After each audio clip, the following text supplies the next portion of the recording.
নবী পাকের কদমে এত মাল দিয়ে নিজেকে ধন্য মনে করছেন, বলুন না সুবহানাল্লাহ। ওটা খুশি। একজন গরীব সাহাবী চলে মাত্র 2 সাল জব গরীব নবী পাককে সালাম দেয়, বলে হুজুর আমি কাঠের কাজ করি, এই সামান্য মাল হুজুর আপনি কবুল করেন। নবী পাক নিয়ে ওই মালকে দিয়ে খুশি হয়ে সাহাবাদের মাল যেখানে জড়ো হয় ওর উপর নবী ছিটিয়ে দিয়ে বললেন, যাও সব মালের সাথে তোমার মালটা মিশে গিয়ে তুমিও সব মালের সাথে হকদার হয়ে গেলে। যদি বলুন না সুবহানাল্লাহ। সব সাহাবারা দিদার মতন দিয়েছেন। হযরত আবু বকর সিদ্দিক বাড়ি চলে গেলেন।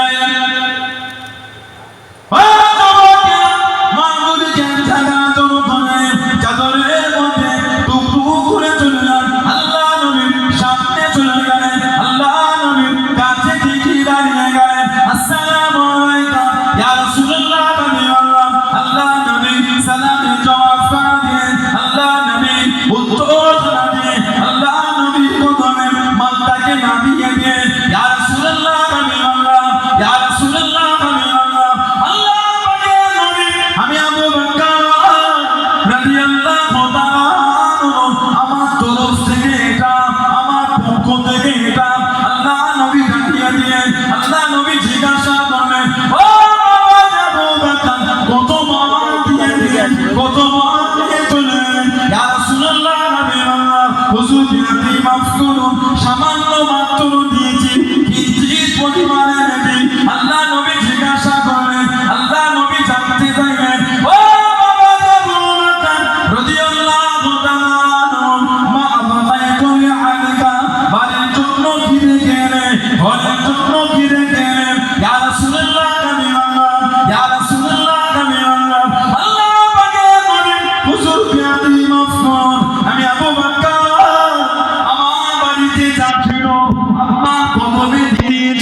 আপনার সামনে দিয়ে দিয়েছি। আবকাইতু লাহুমুল্লাহ ওয়া রাসূলুহু, আবকাইতু লাহুমুল্লাহ ওয়া রাসূলুহু, ইয়া রাসূলুল্লাহ হাবিবাল্লাহ। আল্লাহ পাকের নবী আমি আবু বকর আল্লাহ রাসূলকে রেখে এসেছি। জনে বলুন সুবহান, আর একটু জনে বলুন সুবহান। জোর যা ছিল বাড়িতে সব কদমে দিয়ে আল্লাহ আর আল্লাহ রাসূলকে রেখে এসেছে। জোরে বলবেন না সুবহানাল্লাহ। যে যেমন যা যেমন হয় নবী পাকের কদমে দিচ্ছে, সাহাবারা দেজার মতন দিচ্ছে। আল্লাহ রাসূল নববী শরীফে বসে বলছেন, বাবা দাও বাবা, আল্লাহর দ্বীনের জন্য দাও, আল্লাহর দ্বীনের জন্য দাও। সাহাবারা যে যার মতন দিচ্ছেন। হযরত উসমান ইবনে আফফান রাদিয়াল্লাহু তাআলা উনি নবী পাকের কদমের কাছে দাঁড়িয়ে বলে, হুজুর আমি 100 উট দেব, পিঠে মাল সাজানো।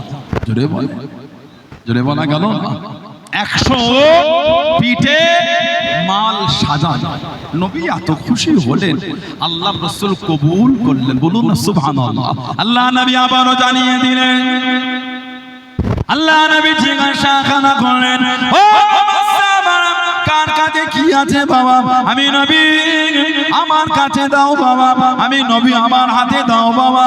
হযরত উসমান রাদিয়াল্লাহু তাআলা আবারো দাঁড়িয়ে গেলেন, ইয়া রাসূলুল্লাহ হাবিবাল্লাহ, ইয়া রাসূলুল্লাহ হাবিবাল্লাহ।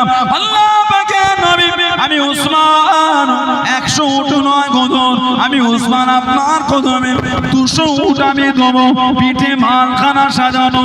আল্লাহ নবী কবুল করলেন, আল্লাহ নবী খুশি হয়ে গেলেন। আল্লাহ নবী আবারো বলেন, আল্লাহ নবী আবারো বলেন, কার কাছে কি আছে বাবা? আমি নবী আমার হাতে দাও বাবা, আমি নবী আমার কাছে দাও বাবা। হযরত উসমান রাদিয়াল্লাহু তাআলা আবারো দাঁড়িয়ে গেলেন, ইয়া রাসূলুল্লাহ হাবিবাল্লাহ, ইয়া রাসূলুল্লাহ হাবিবাল্লাহ। আল্লাহ পাকের নবী আমি উসমান 200 উট নয় গদর, আমি উসমান আপনার কদমে 300 উট আপনাকে দেব, পিঠে মাল সাজানো। আল্লাহ নবী খুশি হয়ে গেলেন, আল্লাহ নবী কবুল করলেন। আল্লাহ নবী আবারো বলেন, আল্লাহ নবী জানিয়েছেন, ও সাহাবারা কাছে কি আছে বাবা, আমি নবী আমার হাতে দাও বাবা, আল্লাহ দিনের জন্য দাও বাবা, আল্লাহর ইসলামের ঝান্ডাটা তোলার জন্য দাও বাবা।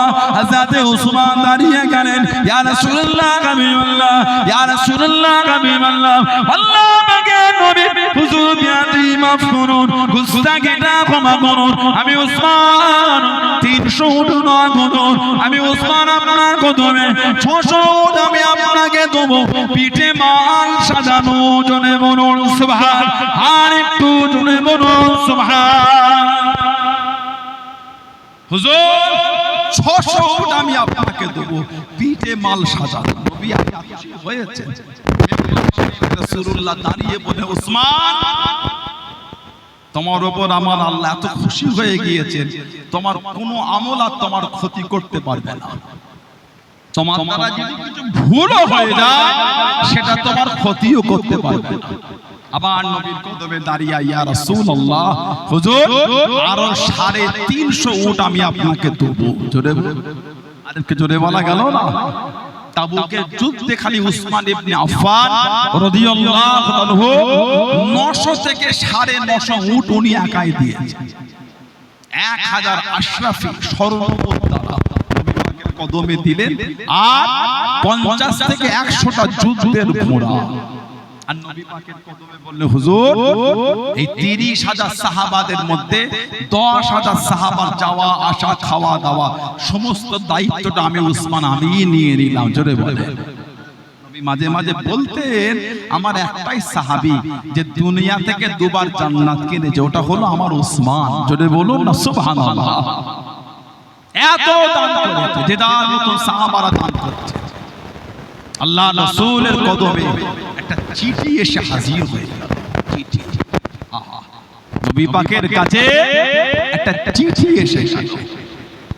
এই চিঠিটা চলে এসেছিল হযরতে মুআবিয়া ইবনে আবু মুআবিয়া লাইসি রাদিয়াল্লাহু তাআলা। নবী পাকের সাহাবী, জানা যায় ৭০,০০০ ফেরেশতা নেমে এসেছিল। জোরে বলবেন। নবী পাকের কাছে চিঠি পাঠিয়েছে, হুজুর আপনি বলেছেন যে তাবুকে যুদ্ধে যাবে আল্লাহ তার জীবনের গুনাহগুলি সব মাফ করে দেবে, আর যে তাবুকে যাবে আল্লাহ পাক তাকে জান্নাতি করে দেবে।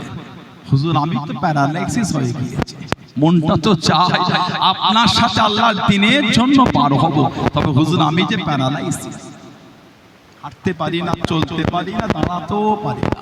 সাহাবাদের জীবনে যদি পড়েন, আহা, আমার নবীর একটা সাহাবী ছিলেন হযরতে আবু বসির রাদিয়াল্লাহু তাআলা। হযরতে আবু বসির রাদিয়াল্লাহু তাআলা আমার নবীর সাহাবী ছিলেন।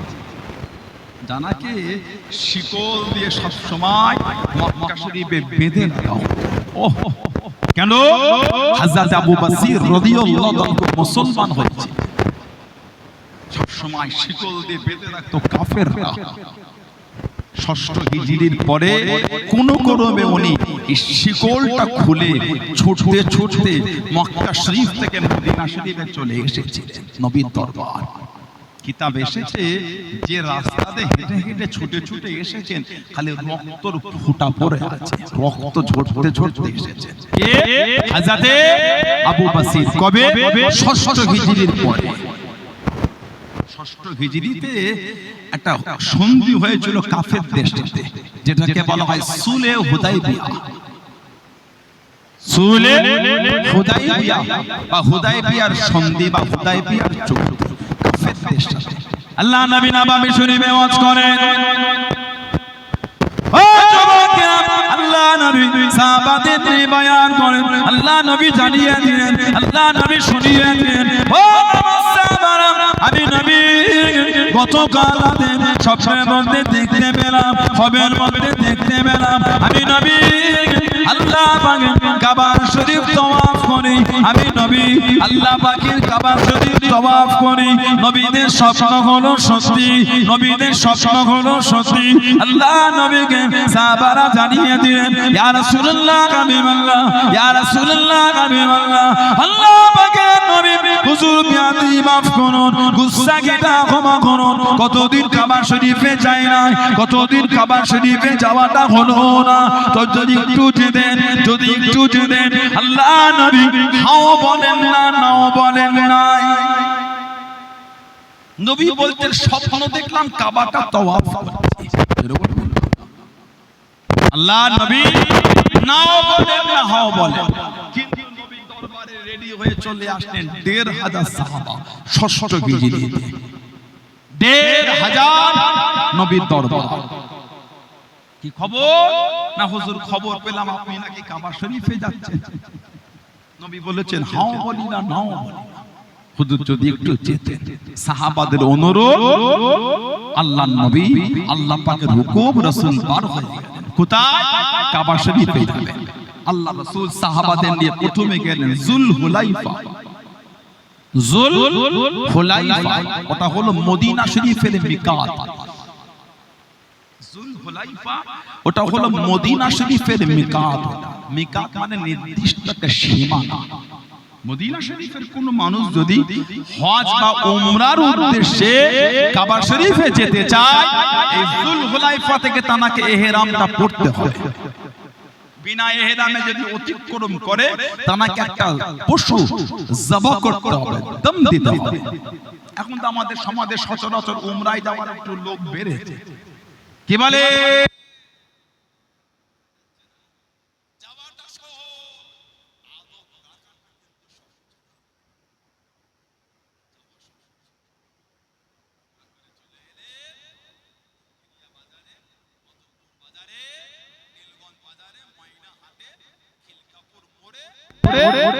আওয়াজ দিয়ে দিল তো কাবা শরীফে তো অফ করতে গেলাম, জুতোরা বাইরে রেখে এসে দেখি জুতোরা চুরি হয়ে গেছে। নাউজুবিল্লাহ বলে কি কীর্তি দেখেছেন আপনি? যেমন ১ লাখ ১.৫ লাখ ৯০,০০০ ৮০,০০০ খরচা করে উমরায় গেলে মনে হয় আপনি একটা ২০০ টাকা দামি জুতো চুরি করবেন? মনে হয় আপনার? কাবা শরীফে আপনি ২০০ টাকা জুতো চুরি করবেন, ৮০ টাকা খরচা করে ৮০,০০০ খরচা করে উমরায় কি করবেন আপনি? মনে হয়? যার জন্য আপনি বলতেন সেও তো ১,৮০,০০০ বা ৯০,০০০ খরচা করে এসেছে, তার উপর ওই চিন্তাটা করলেন কি করে? আপনি যেমন ১ লাখ খরচা করে গেলেন, মনে আসলো না অন্যের একটা ৫০, ১০০, ২০০ টাকা জুতো চুরি করে নি, যিনি গিয়েছেন তিনিও তো অত খরচা করে গেছেন। কথা ঠিক বলছি না ভুল বলছি? তার উপর ওই চিন্তাটা করলেন কি করে? আদব বোঝেন না। কাবা শরীফের দিকে লক্ষ্য করে শব্দ চয়নটাকে পরিবর্তন করতে হয়। যখন বলেন কাবা, তাহলে তো শব্দটা ভেবে বলতে হবে। কথা ঠিক না ভুল বলছি? সেখানে তার চুরি শব্দ লাগালে হবে না। কেন? কাবার ইজ্জত, কাবা শরীফের সম্মান, বাইতুল্লাহর সম্মান। আপনি শব্দ এটা বলেন আমার জুতোটা হারিয়ে গেল, কে আপনার ৫০ টাকা জুতো চুরি করবে? আমরা মাঝে সাথে বলে ফেলে সমাজ, শুক্রবার মসজিদে গেলাম জুতোটা চুরি হয়ে গেল। না বলো না, একটা নাই ২০০ টাকা জুতো নাই হারিয়ে গেছে, কি হয়েছে? আপনি বাজারে বলতে পারলেন মসজিদে জুতো চুরি হলো, তাহলে নামাজিরাও জুতো চুরি করে? বলো না, শব্দটা পাল্টে দেন। আপনি বলেন মসজিদে গেলাম নামাজে জুতোটা একটু হারিয়ে গেল, কেউ হয়তো ভুল করে পরে চলে গিয়েছে। মসজিদের দিকে লক্ষ্য করে শব্দটা একটু পাল্টে দেন। এটাই তো আদব। কথা ঠিক না ভুল বলছি? এটাই তো আদব। কি কীর্তি দেখেছেন? খালি ফ্লাইট থেকে জেদ্দায় নেমেছে, একটু বসে আছে, বাস আছে, ওদিকে আর একটা বাঙালি গ্রুপ নামলো, বাংলায় কথা বলে বলে মনটা চাইলে হেরাম পড়ে চলে গেল। কোথা বাড়ি আপনাদের? আরে অমুক জায়গায় বাংলা। ও আপনারা এসেছেন? ও কতক্ষণ নিল আপনার? নাউজুবিল্লাহ বলে কি কীর্তি দেখেছেন? এখনো তওয়াফ হয়নি বলে কত করে নিল। মানে উনি ওখানে হেরাম পরে হিসাব করছে তোমাদের উমরা করতে কতক্ষণ নিল? 85? হ্যাঁ, আমাদের 90-৫,০০০ টাকা বেশি নিল আমাদের। তখন উমরা হয়নি, হেরাম গায়ে তখন আস্তাগফিরুল্লাহ বলে আদব না। কিছু বুঝছেন না, বোঝেন? কাবা শরীফ তাওয়াফ করছে, দুটো বাংলা কথা বলা লোক পেয়ে গেল, কেমন খাবার দিচ্ছে আপনাদের। তাওয়াফ করতে করতে হাজিটা জিজ্ঞাসা করছে কেমন খাবার দিল, সত্য বলছেন আমি মিথ্যা বলছি, হাজিদের জিজ্ঞাসা করে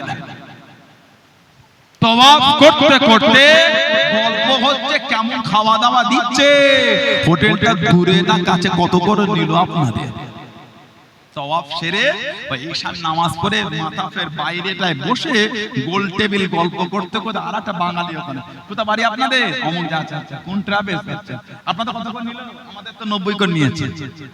নাউজুবিল্লাহ বলবেন না, আদব হলো না। যদি 5000 বেশি নিয়ে থাকে, হোটেলটা যদি এই লোকের থেকে হোটেলটা আপনারটা দূরে হয়, আপনি গ্রুপ লিডারকে পরে বলেন যে আমাদের বেশি নিয়ে নিলেন, ওই অমুক হাজিরা বললো কম নিয়েছে, আপনি ওই অবস্থায় কি করছেন? 5000 যদি বেশি আল্লাহর কাবা জিয়ারতের জন্যই তো গিয়েছেন আপনি, 5000 বেশি দিলেন তো কি হয়েছে? কাবা শরীফটা তো দেখতে পেলেন, নবী পাকের রওজার পাশে তো গিয়ে দাঁড়ালেন। কথা ঠিক না ভুল বলছে আপনারাই বলেন। সব জায়গায় টাকার হিসাব করলে হয় না, কিছু কিছু জায়গায় টাকার অঙ্ক ভুলে যেতে হয় ভালোবাসার ক্ষেত্রে। আল্লাহ আমাদের মধ্যে আদব তৈরি করে দেন, বলুন আমিন, বলুন আল্লাহুম্মা আমিন। আদব নাই। আবার আমাদের সমাজে কিছু কিছু উমরায় যায়, মাসলা বোঝেন। সেদিন একটা মাসলা এলো, কঠিন অবস্থা। তাওয়াফ করেছে মাকাম ইব্রাহিম, বাত্তাখিযু বিমাকাম ইব্রাহিম মুসাল্লা, তুলাকাত ওয়াজিবুত তাওয়াফের নামাজ পড়েছে, জমজমের পানি পান করেছে, ইন্না সাফা ওয়াল মারওয়া মিন শাইরিল্লাহ, সাফা মারওয়া সাই করেছে, করে আর হালা হয়নি, নারা হয়নি, রুমে এসে ইহরাম করে গোসল করে ফেলেছে। ওই লোকটার জন্য একটা পশু জবাই করা, দম দিয়াটা ওয়াজিব হয়ে যায়। কথা বুঝলে? ওজন্য আল্লাহ পাক কোরআনে বলেছেন ফাসআলু আহলা যিকরিন কুনতুম লা তা'লামুন, যারা জানো না জাননে ওয়ালাদের কাছ থেকে জেনে নাও। বলুন সুবহানাল্লাহ, যদি বলবেন না সুবহানাল্লাহ। নবী পাক এই যুল হুলাইফায় 1500 সাহাবাকে নিয়ে ইহরাম করলেন, খবর পেয়ে গেলেন কাফেররা রাস্তা আটকেছে, যেতে দেবে না। নবী পাক রাস্তাটা পরিবর্তন করে নবী পাক হুদাইবিয়া হয়ে যাচ্ছেন, নবী পাককে হুদাইবিয়া আটকে দিল, ঢুকতে দেব না, কাবা শরীফে ঢুকতে দেব না, হবে ফিরে যা। নবী পাক বলেন আমার তাওয়াফে এসেছে না, হবে না। আল্লাহ নবী হযরত উসমান ইবনে আফফানকে ডাকলেন রাদিয়াল্লাহু আনহু, যাও তুমি মদিনা মক্কা শরীফে গিয়ে কুরাইশদের লিডারদের সঙ্গে আলোচনা করো আর ওদের বুঝাও, আর মক্কা শরীফের হালাতটা একটু দেখো। হযরত উসমান মক্কা শরীফে চলে গেলেন। ও যুবকেরা, ও আমার মুরব্বি বাবারা, আল্লাহ রাসূল জামাদান হযরত উসমান ইবনে আফফান রাদিয়াল্লাহু তাআলা আনহু মক্কা শরীফে চলে গেলেন। কাফেরদের লিডারদের সাথে কথা বলেন, কুরাইশের নেতাদের সাথে কথা বলেন। ও যুবকেরা, হযরত উসমান রাদিয়াল্লাহু তাআলা আনহু হুজুরকে জানিয়ে দিন, হুজুরকে শুনিয়ে দিন। ও হযরত উসমান রাদিয়াল্লাহু তাআলা আনহু, ওই যে কাবা দেখা যায়, ওই যে কাবা শরীফ দেখা যায়, এত কষ্ট করে যখন চলে এলে, এত কষ্ট করে যখন চলে এলে, ওই যে কাবা শরীফ দেখা যায়, একটু কাবাটা তাওয়াফ করে নাও, একটু কাবাটা তাওয়াফ করে নাও। ও যুবকেরা, ও আমার মুরব্বি বাবারা, মায়েরা, বোনেরা, মহিলারা, মানাটা কাকে বলে, মহব্বত কাকে বলে? আল্লাহ আল্লাহ রাসূলকে কানা মেনেছে, আল্লাহ আল্লাহ রাসূলকে কানা ভালোবেসেছেন। হযরত উসমান রাদিয়াল্লাহু তাআলা আনহু হুজুর আমার জানিয়ে দিলেন, হুজুর আমার শুনিয়ে দিলেন, হে মক্কা বেঈমানে দলেরা, হে মক্কা কুফারে কুরাইশেরা, আমি উসমান কাবা শরীফ তাওয়াফ করব না, আমি উসমান এখন কাবাটা তাওয়াফ করব না, আমি উসমান তখনই কাবা তাওয়াফ করব যে তাওয়াফের সাথে আল্লাহ নবী হেঁটে হেঁটে তাওয়াফ করা করবেন। আমি উসমান একা একা তাওয়াফ করব না, আমি উসমান আল্লাহ রাসূলের সাথে তাওয়াফ করব। জোরে বলুন সুবহান, আর একটু জোরে বলুন সুবহান। ওই যে কাবা দেখা যায় তাওয়াফ করে, উনি বলছেন তাওয়াফ তো করব, এই তাওয়াফ নয়, যে তাওয়াফের সামনে আমার রাসূল থাকবে, নবীর পিছনে পিছনে আমি উসমান তাওয়াফ করব। জোরে বলুন সুবহানাল্লাহ। কাফেরদের সাথে চুক্তি হলো, যেটাকে সুলহে হুদাইবিয়া বলে। যার একটা চুক্তি ছিল এবছর যাওয়া হবে না, আগামী বছরে আসবেন, 3 দিনের বেশি থাকতে দেব না। অস্ত্র একটা আনবেন, খাপের মধ্যে থাকবে, খাপের বাইরে বার করতে পারবেন না। যার একটা চুক্তি ছিল আমাদের উভয়ের মধ্যে 10 বছর কোনো যুদ্ধ হবে না। যার একটা চুক্তি ছিল মক্কা শরীফের কোন মানুষ মদিনা শরীফে এলে ওই ব্যক্তিটাকে ফিরিয়ে দিতে হবে। তবে মদিনা শরীফের কোন মানুষ মক্কা শরীফে গেলে ওই ব্যক্তিটাকে ফিরানো হবে না। যে এই চুক্তিটা হলো, সাহাবারা উঠে উঠে চলে যাচ্ছে। আহা, হযরত ওমর রাদিয়াল্লাহু তাআলা চলে যায়, নবী পাক ডাকছেন, উনি বলে হুজুর বিয়াদি মাফ চাই, এই চুক্তি মানা যাবে না। মদিনা শরীফের লোক এলে ফিরিয়ে দেবে না, মক্কা শরীফের লোক এলে আমাদের ফিরিয়ে দিয়ে দেবে, এটা কি চুক্তি হুজুর? নবী পাক বলছেন বসো। নবী পাক তো নিজের থেকে চুক্তি করছেন না। ওমা ইয়ানতাকু আনিল হাওয়া ইন হুয়া ইল্লা ওয়াহয়ুন ইউহা। আল্লাহ পাক বলে যে আমার হাবিব নিজের থেকে কিছুই করে না, যেটাই করে, যেটাই বলে আমি আল্লাহ যেটা ওহী করি ওটাই আমার হাবিব বলেন। জোরে বলুন না সুবহানাল্লাহ। আল্লাহ রাসূল চুক্তি করে দিলেন, আল্লাহ রাসূল ফিরে এলেন। এই চুক্তি 2-1 বছরের মধ্যে মক্কা শরীফ থেকে চলে এসেছেন হযরত আবু বসির রাদিয়াল্লাহু তাআলা। হযরত আবু বসির রাদিয়াল্লাহু তাআলা হাতেতে শিকল, পায়েতে শিকল, হুজুরকে মক্কা শরীফে বেঁধে রাখতো চেন দিয়ে। কোন ক্রমে ছুটতে ছুটতে নবী পাকের সামনে চলে গেল, আল্লাহ নবীর কাছে দাঁড়িয়ে গেলেন। ও যুবকেরা, আল্লাহ নবীকে সালাম খানা দিন, আসসালামু আলাইকা ইয়া রাসূলুল্লাহ। আল্লাহ নবী সালামের জবাব খানা দিন, আল্লাহ নবী উত্তর খানা দিন, ইয়া রাসূলুল্লাহ ইয়া রাসূলুল্লাহ। আল্লাহ পাকের নবী, আমি আবু বসির মুসলমান হয়ে গিয়েছি, হুজুর আমাকে শিকল দিয়ে বেঁধে রাখে, হুজুর আমাকে চেন দিয়ে বেঁধে রাখে। আমি আবু বসির কোন ক্রমে ছুটে ছুটে আপনার কাছে এসেছি হুজুর, আপনার দরবারে এসেছি হুজুর। ইয়া রাসূলুল্লাহ হাবিবাল্লাহ, ইয়া রাসূলুল্লাহ হাবিবাল্লাহ।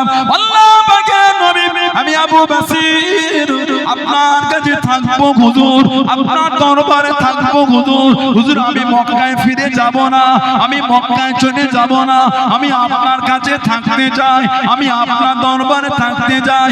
ও যুবক, আল্লাহ নবীর নূরের চক্ষু থেকে টপ টপ করে পানি গড়িয়ে গড়িয়ে চলে যায়। হযরত আবু বসির কাঁদে, ইয়া রাসূলুল্লাহ হাবিবাল্লাহ, ইয়া রাসূলুল্লাহ হাবিবাল্লাহ। আল্লাহ পাকের নবী, হুজুর আমাকে শিকল দিয়ে বেঁধে রাখে, হুজুর আমাকে বড্ড কষ্ট দেয়, হুজুর আমাকে বড্ড প্রহার করে। হুজুর আমি আপনার কাছে চলে এসেছি হুজুর, হুজুর আমি আর মক্কায় যাব না, আমি আর মক্কা শরীফে ফিরব না।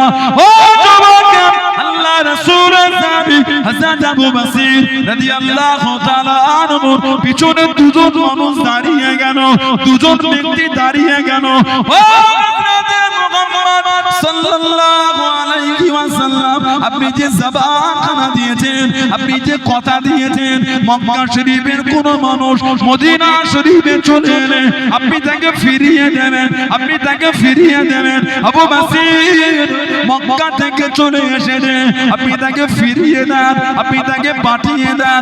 ও যুবক, আল্লাহ নবীর নূরের চক্ষু থেকে টপ টপ করে পানি গড়িয়ে গড়িয়ে চলে যায়। আল্লাহ নবী কাঁদে, হযরত আবু বসির কেঁদে কেঁদে জানিয়ে দিলেন, ইয়া রাসূলুল্লাহ হাবিবাল্লাহ, ইয়া রাসূলুল্লাহ হাবিবাল্লাহ। আল্লাহ পাকের নবী, হুজুর আমি আবু বসির যাব না হুজুর, হুজুর আমি আপনার কাছে থাকতে চাই, হুজুর আমি আপনার দরবারে থাকবো হুজুর, হুজুর আমি আপনার কাছে থাকবো হুজুর, হুজুর আমাকে পাঠাবেন না, হুজুর আমাকে পাঠিয়ে দেবেন না। আল্লাহ নবী চোখ ভরা পানি নিয়ে কেঁদে কেঁদে জানিয়ে দিলেন, আল্লাহ নবী শুনিয়ে দিলেন, ও বাবা আবু বসির, আমি নবী যেদের জবানখানা দিয়েছি, আমি নবী যেদের কথা দিয়েছি, মক্কা শরীফের কোন মানুষ মদিনা শরীফে চলে এলে আমি নবী পাঠিয়ে দেবো, আমি নবী তাড়িয়ে দেবো। আমি রাসূলুল্লাহ কাঁদতে পারবো না, আমি নবী পাক তোমায় রাখতে পারবো না। হযরত আবু বকর কাঁদে, ইয়া রাসূলুল্লাহ হাবিবাল্লাহ, হুজুর আমি যাব না, হুজুর হুজুর আমি আপনার কাছে থাকতে চাই। হযরত আবু বকর কাঁদতে কাঁদতে চলে যায়, টুকটুক করে চলে যায়। আল্লাহ নবী থেকে থমকে দাঁড়িয়ে গিয়ে নবী পাকের দিকে ফিরে ফিরে কাঁদে, ইয়া রাসূলুল্লাহ হাবিবাল্লাহ, আল্লাহ পাকের নবী, হুজুর আমাকে পাঠাবেন না, হুজুর হুজুর আমি আপনার কাছে থাকতে চাই, হুজুর আমাকে পাঠাবেন না, হুজুর হুজুর আমি আপনার দরবারে থাকতে চাই। আল্লাহ নবী চোখ ভরা পানি রেখে কেঁদে জানিয়ে দিলেন, আল্লাহ নবী শুনিয়ে দিলেন, ও বাবা আবু বকর চলে যাও, চলে যাও বাবা, আমি নবী যেদের জবানখানা দিয়েছি আমি নবী তোমায় রাখতে পারবো না। ও বাবা আবু বকর, আমি রাসূলুল্লাহ জানিয়ে দিলাম, আমি রাসূলুল্লাহ কথা দিলাম, আমি রাসূলুল্লাহর তরফ থেকে তোমার কাছে পয়গাম খানা যাবে বাবা। জোরে বলুন সুবহান, আর একটু জোরে বলুন সুবহান। কিতাবে এসেছে মদিনা শরীফের যে রাস্তাতে হেঁটেছে, গোটা রাস্তায় খালি রক্ত। হযরত আবু বকর হাতেতে শিকল, পায়েতে শিকল। নবী পাকের কাছে এসে বলে, হুজুর আমি আপনার কাছেই থাকবো, হুজুর হুজুর আমাকে পাঠাবেন না। ইয়া রাসূলুল্লাহ, হুজুর আমাকে মক্কায় বড় কষ্ট দেয়, হুজুর শিকল দিয়ে বেঁধে রাখে, হুজুর আমাকে বড় মারে, আমি নিয়ত করেছি আপনার কাছেই থাকবো। হযরত আবু বকরের পিছনে মক্কা শরীফের দুজন কুরাইশ দাঁড়িয়ে, ইয়া রাসূলুল্লাহ আপনি তো জবান দিয়েছেন মক্কা শরীফের কেউ এলে আপনি ফিরিয়ে দেবেন। আবু বকর তোমাদের মক্কা থেকে এসেছে, ওকে আপনি ফিরিয়ে দেন, কারণ আপনি জবান দিয়েছেন। আমার নবীর নূরের চোখ দিয়ে টপ টপ করে পানি পড়ছে, রাসূল বাধা দিতে পারছেন না। আবু বকর তুমি মক্কায় চলে যাও, হুজুর আমি থাকবো আপনার দরবারেই থাকবো। নবী বলছেন আমি রাসূল তোমায় রাখতে পারবো না, কারণ আমি নবী এদের জবান দিয়েছি মক্কা শরীফের কেউ এলে আমি রাসূল তাকে পাঠিয়ে দেব। আবার কিছুটা হেঁটে গিয়ে আবার তাকিয়ে কাঁদছি, ইয়া রাসূলুল্লাহ হুজুর আমাকে পাঠাবেন না, হুজুর আমি আপনার কাছে থাকবো, হুজুর আমি আপনার দরবারেই থাকবো। নবী আবার বলছে চলে যাও। আল্লাহ রাসূল চোখ ভরা পানি নিয়ে, আবু বকর আমি রাসূলুল্লাহর তরফ থেকে পয়গামটা তোমার কাছে হাজির হবে। আমার নবী পাকের সাহাবী হযরত আবু বকর রাদিয়াল্লাহু তাআলা কাঁদতে কাঁদতে হুজুর ওই দুজন মক্কা শরীফের কুরাইশ কাফেরদের লিডারদের সাথে চলে যাচ্ছে।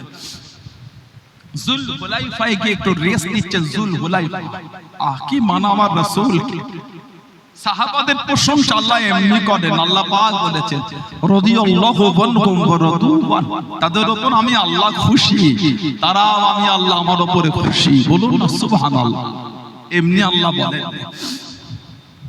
জুল হুলাইফায় বসে তিনজন আছে, কুরাইশদের একজন ব্যাগ থেকে খেজুর বার করেছে, খেতে খেতে বলছে আবু বকর তুমি যেই নবীর ভালোবাসায় মক্কা শরীফ থেকে এত কষ্ট করে এলে, সেই নবীও তোমাকে রাখলো না। কাটা খায় নুনের ছিটা দিচ্ছে। যে নবীর জন্য এলে ওই নবীও তোমায় রাখলো না, ওই নবীও তোমায় কাছে রাখলো না। হযরত আবু বকর রাদিয়াল্লাহু তাআলা কি ঈমান সাহাবাদের। হুজুর জবাব দিলে এ কাফের, এ বেদিন, এ কাফের, আমার রাসূল যে তোদের জবান দিয়েছে, আমার রাসূল যে তোদের জবান দিয়েছে মক্কা শরীফের কেউ এলে ফিরিয়ে দেবে, আমার নবী তো আমার নবীর জবানের উপর মজবুত আছে। জোরে বলুন না সুবহানাল্লাহ। আর একটু জোরে বলা গেল না। খেজুর খাচ্ছে, এই দুজনের মধ্যে একজনের তলোয়ার। হযরত আবু বকর রাদিয়াল্লাহু তাআলা প্রশংসা করতেন, কি সুন্দর তলোয়ার। বর্তমান সময় সন্ধিক্ষণে গোটা পৃথিবী জুড়ে মুসলমানদের উপর কি একটা যেন জুলুম শুরু হয়ে গেল। গোটা পৃথিবী জুড়ে, ভারতবর্ষ তার থেকে বাদ না। ভারতবর্ষে এক টুকরো গরুর গোশতের থেকে মানুষের জীবনের দামটা কম। এক টুকরো গরুর গোশত একটা মানুষের জীবনের থেকেও দামি। বর্তমান ভারতবর্ষের সিচুয়েশন তৈরি হয়ে গেছে। কথা ঠিক বলছি না ভুল বলছি বলেন? গত কয়েক মাস আগে, এক মাস কম বেশি আগে, বাংলাদেশে একটা ছাত্রদের আন্দোলন তৈরি হয়েছিল। সেটা তাদের অন্তর্দেশীয় ব্যাপার, ঠিক না ভুল? তাদের অন্তর্দেশীয় ব্যাপার। আমাদের ভারতবর্ষের বিশেষ করে কলকাতার কিছু দাঙ্গাবাজ মিডিয়া যেভাবে খবরগুলিকে নেটে পরিবেশন করছিল, লজ্জার কথা বলার মতো নয়। লজ্জার কথা। সংবিধানের চতুর্থ স্তম্ভ হচ্ছে মিডিয়া, প্রেস। সংবিধানের চতুর্থ স্তম্ভ হলো মিডিয়া, প্রেস। তাদের চরিত্র যত নোংরা, বাংলাদেশের হিন্দু ভাই বোনগুলি তারা সোশ্যাল সাইটের ভিডিও করে ছেড়ে দিয়েছে। আমাদের দেশে এই অশান্তিগুলো হয়নি কেন? আপনারা ইন্ডিয়ার মিডিয়া এগুলো দেখাচ্ছেন, হিন্দু ভাই বোনগুলি মিডিয়ায় ভিডিও দিচ্ছে। দেখেন সত্য না মিথ্যা বলছি বলেন? আমার ভারতকে সেই দেশের লোকের কাছে কতটা নিচু করতে পারে এই গাদ্দারগুলি। আমার তো মাঝে মাঝে মনে হয় বাংলাদেশটা হয়তো ভারতের মধ্যে এখন আছে, আর ওই মণিপুরটা মনে হয় ভারতের বাইরে। এই গাদ্দার, এই সমস্ত কুলাঙ্গার মিডিয়া, এই সমস্ত দাঙ্গা লাগানো মিডিয়া, তারা মণিপুরকে নিয়ে খবর করার সময় হলো, মণিপুরকে নিয়ে নিউজ করার সময় হলো। বাংলাদেশের নিউজ করার জন্য যারা পাগল হয়েছিল, গত কদিন আগে আমার ভাই সাবির বাসন্তীর ভিতরে বাড়ি, হরিয়ানায় এক টুকরো গোশতকে কেন্দ্র করে ছেলেটাকে মারতে মারতে মেরে ফেলল। বলে কতগুলো লোক ওখানে আছে, ভিডিও দেখা যাচ্ছে। ওর মধ্যে কি একটা মানুষ ছিল না? সব অমানুষ, সব মানুষ। একটাও মানুষ নেই যে এদের বিরুদ্ধে একটু রুখে দাঁড়াবে। সব মানুষ, বুড়ো থেকে বাচ্চা, বাচ্চা থেকে বুড়ো, সব মানুষ। ছি ছি ছি ছি। সন্দেহ করেছে। আপনি সন্দেহ করার কে? যদি হরিয়ানার গরুর গোশতটা ব্যান্ড হয়, যদি ওই ছেলেটা খেয়ে থাকে, তাকে পুলিশের হাতে দেন, আইনত শাস্তি তার হবে। কথা ঠিক না ভুল বলছি? তুমি মারার কে? দরকার নাই প্রশাসন তুলে দেন, কোর্ট তুলে দেন, বিচার ব্যবস্থা বন্ধ করে দেন, যে যার নিজের মতন বিচার করে দেবে, যে যার বিচার নিজে করে দেবে, তুলে দেন। একটু কোনো গোশের জন্য ছেলেটাকে তুমি মারতে মারতে মেরে ফেললে। এখন তো আন্দোলন হচ্ছে না, justice for Sabir, justice for Haryana, এক দাবি এক আইন, হরিয়ানার মুখ্যমন্ত্রীর পদত্যাগ। কই আমার সমাজের ভাইগুলো একটু মিছিল করলে হতো না? অবশ্যই আমার বোন আরজি কর যাকে হত্যা করা হয়েছে তার বিচার হওয়া উচিত। যে হত্যা করেছে তাকে ফাঁসি দেওয়া হোক, আমরা দাবি তুলেছি। কিন্তু আমার ভাই সাবিরের জন্য একটু আন্দোলন হবে না? আমার ভাই সাবিরের জন্য একটু আন্দোলন হবে না? হরিয়ানার মুখ্যমন্ত্রী আজকে আমাদের বাংলায় কিছু দাঙ্গা লাগানো ব্যক্তি, বিশেষ কোন পার্টির মেম্বার পথে নেমে মিটিং করছো, অভিযান চালাচ্ছ, লজ্জা লাগে না তোমাদের? নিজেদের রাজ্যগুলোর কি হয়েছে? তোমরা কোন মুখে বাংলায় এসে তোমরা প্রতিবাদ সভা করছো? তোমাদের তো প্রতিবাদ সভা করার কোনো জায়গাই নাই। ছাত্রদের আন্দোলনকে আমি স্যালুট জানাই, আমি সমর্থন জানাই। তাদের পাশে দাঁড়িয়ে অবশ্যই প্রতিবাদ করতে হবে, ঠিক না ভুল? কিন্তু দাঙ্গাবাজ লোকগুলো কি করে প্রতিবাদ করে? তোমরা কি করতে ধর্ণা মঞ্চে দিয়ে? লজ্জা লাগে না? নিজেদের রাজ্যগুলোর কি অবস্থা? হরিয়ানায় সাবির বলে ভাইটা মারলো, করোনা প্রতিবাদ তোমাদের সরকার হরিয়ানা করে। একটু পুরো গোশের জন্য জীবন নিলেন। মেট্রিক টন টন গরুর গোশত বিপির সাপ্লাই হয়ে যাচ্ছে বিভিন্ন দেশে, তার জন্য কজনের জান নিয়েছেন? বলে শিক্ষিত সমাজ, মিডিয়া হচ্ছে। হিন্দু ভাই বোনেরা দেখবেন, আমি কোন ধর্মের বিরোধী না, আমার ইসলামের শিক্ষা আমাকে দেয় না। আমার ইসলাম আমাকে শিখিয়েছে অন্যের দেবদেবী, অন্যের ধর্মকে তুমি গালি দিও না, ভুলবশত সেও তোমার আল্লাহকে গালি দেবে। এটা আমার ইসলামের শিক্ষা, এটা আমার কোরআনের শিক্ষা। এটা আমার শরীয়তের শিক্ষা এটা। কিন্তু আমি আমার হিন্দু ভাই বোনগুলির কাছে জানতে চাই, গুগলে গিয়ে লেখেন, পেপার পত্রিকা খুলে দেখেন, বলে গোটা পৃথিবীর মধ্যে বিফ মিট সাপ্লাই, গরুর গোশত এক্সপোর্ট করার দিক দিয়ে ভারতবর্ষ গোটা পৃথিবীর মধ্যে 2 নম্বরে আছে। বলে আপনি গরুর গোশত বিদেশে পাঠাবার জন্য 2 নম্বরে, আপনি পাঠালেন? আমি পাঠিয়েছি, উনি পাঠিয়েছেন? না না, ভারতে যারা দায়িত্বপ্রাপ্ত ব্যক্তি আছে, মন্ত্রী পদরা দখল করে আছে, তাদের সিগনেচারে পৃথিবীর অন্য দেশে গরুর গোশত চলে যাচ্ছে, তাদের বিরুদ্ধে শাস্তির আওয়াজ কবে তোলা হবে? কদিন আগে আমি ফেসবুকে একটা পোস্ট দেখছিলাম, মুসলমানরা যে গোশত খায় সেই গরুটা আপনার নিজের মা, আর যেই গোশতটা বিদেশে পাচার হয় সেই গোশতটা সৎ মা বলে আওয়াজ তোলেনি। গোটা পৃথিবীর মধ্যে ভারতবর্ষ 2 নম্বরের গরুর গোশত বিদেশে পাঠায়, আপনি আমি পাঠাই?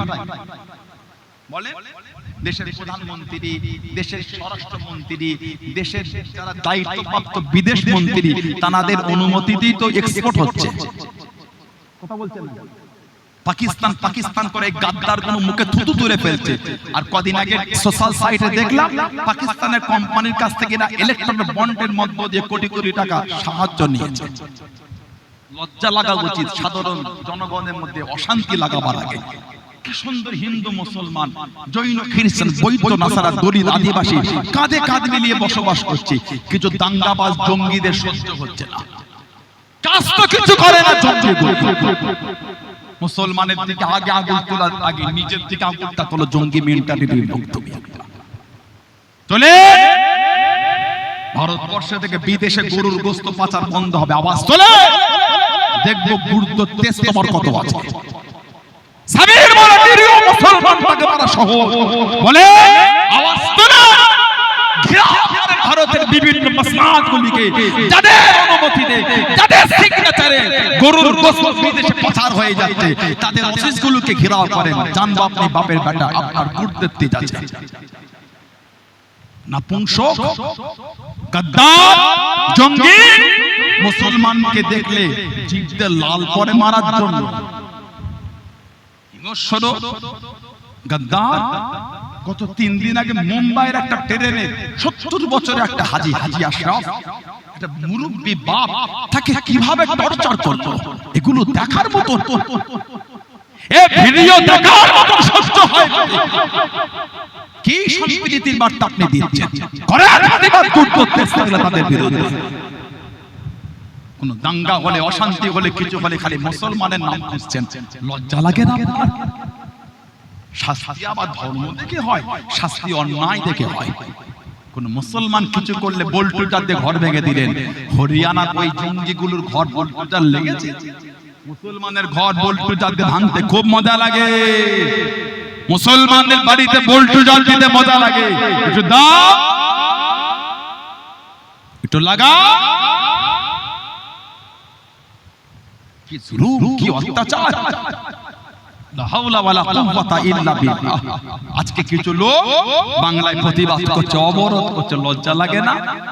কাশ্মীরে আসিরা বলে 6 বছরের আমার বোনটাকে, আমি বলিনি, আমি নোংরা কথা বলিনি, মানে হিন্দু ভাই বোনেদের কাছে ভালোবাসার বার্তা দিতে চাই।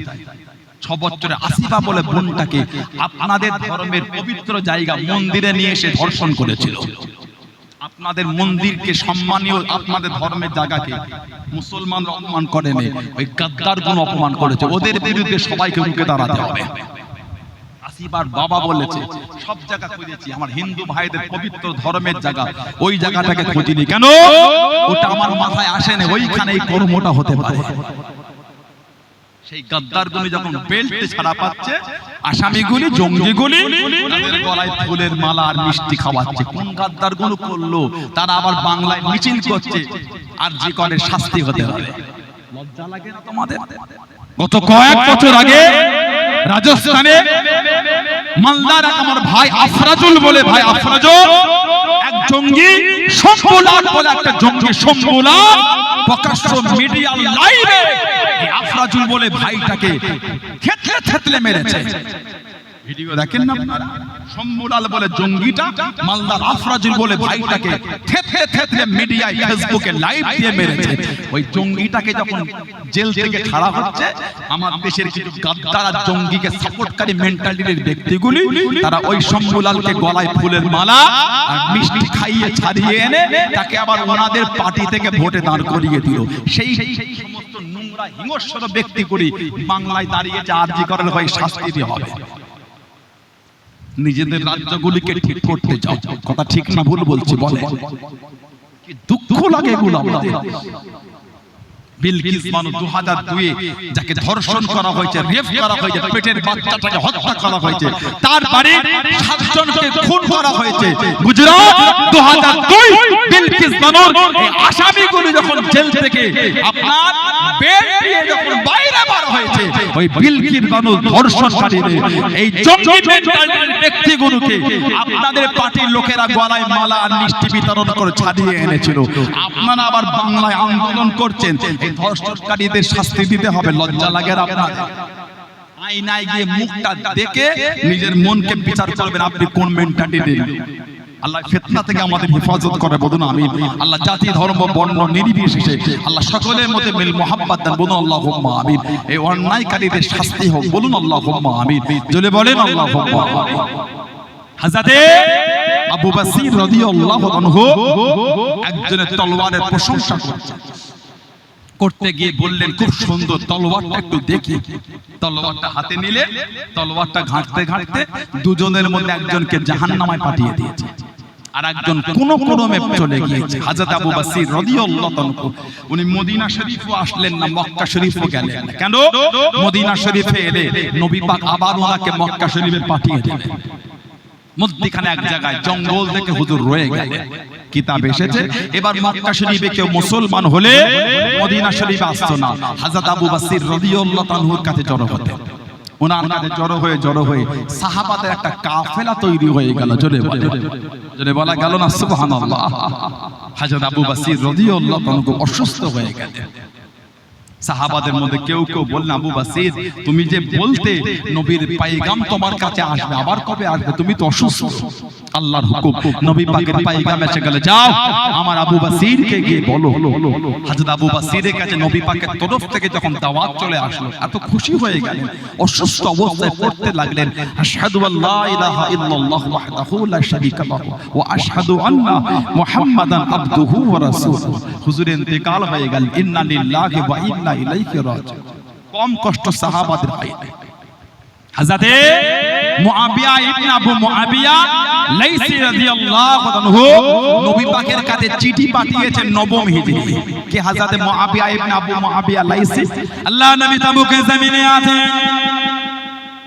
ও যুবকেরা, ও আমার মুনব্বি বাবারা, আল্লাহ রাসূল সাহাবী হযরতে মুআবিয়া ইবনে আবু মুআবিয়া রাদিয়াল্লাহু তাআলা আনহু ইন্তেকাল হয়ে গেলেন। আল্লাহ নবী তাবুকের জমিনে আছেন। হযরতে জিবরাইল আলাইহিস সালাম আল্লাহ নবীর সামনে চলে গেলেন। আল্লাহ নবীর কাছে দেখে দাঁড়িয়ে গেলেন, আসসালামু আলাইকুম ইয়া রাসূলুল্লাহ কাবিমাল্লাহ।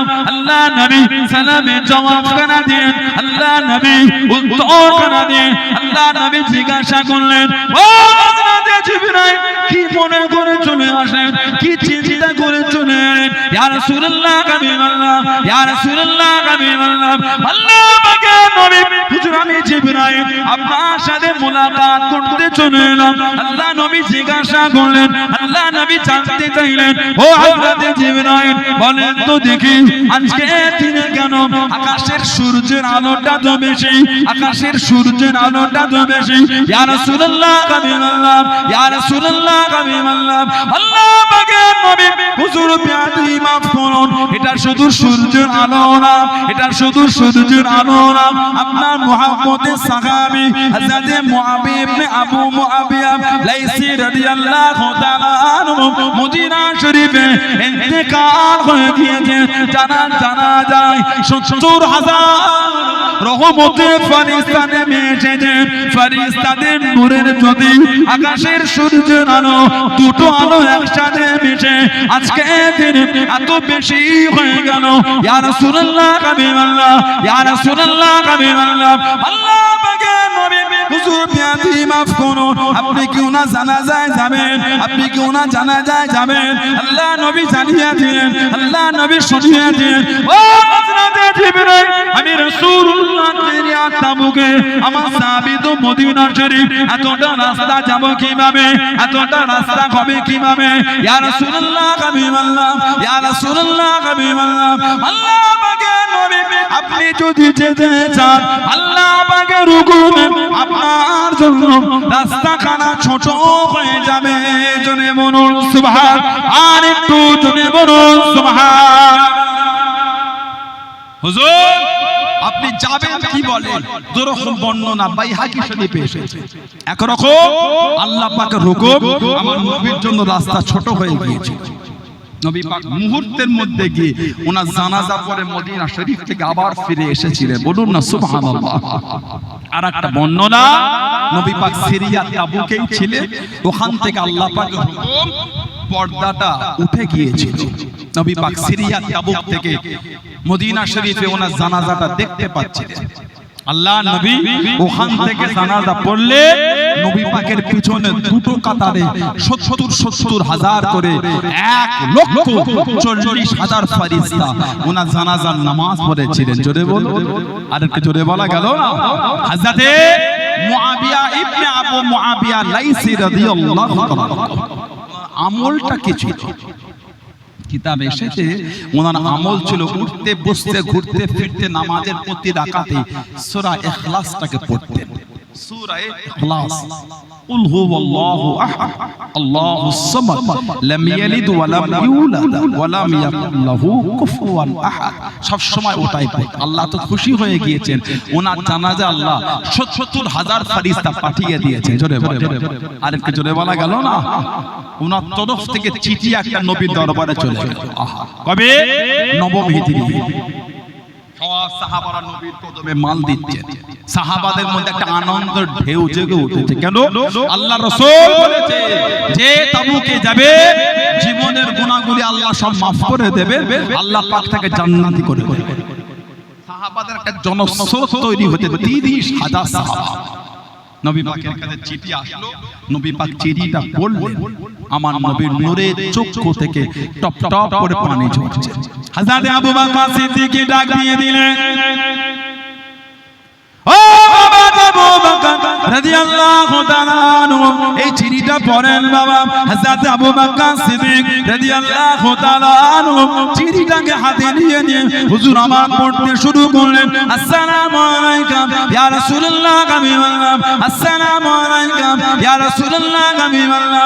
আল্লাহ পাকের নবী হুজুর বিয়াতি মাফ করুন, গুস্তাখিটা ক্ষমা করুন, আমি আপনার সাহাবী মুআবিয়া ইবনে আবু মুআবিয়া লাইসি রাদিয়াল্লাহু তাআলা আনহু। হুজুর আপনি হাত দিয়ে দিয়েছেন, হুজুর আপনি হুকুম করে দিয়েছেন যে তাবুকে জমিনে যাবে। আল্লাহ রাব্বুল আলামিন জীবনের গুনাহগুলি maaf করে দিয়ে আল্লাহ রাব্বুল আলামিন তাকে জান্নাতি করে দেবেন। ইয়া রাসূলুল্লাহ হাবিবাল্লাহ, ইয়া রাসূলুল্লাহ হাবিবাল্লাহ।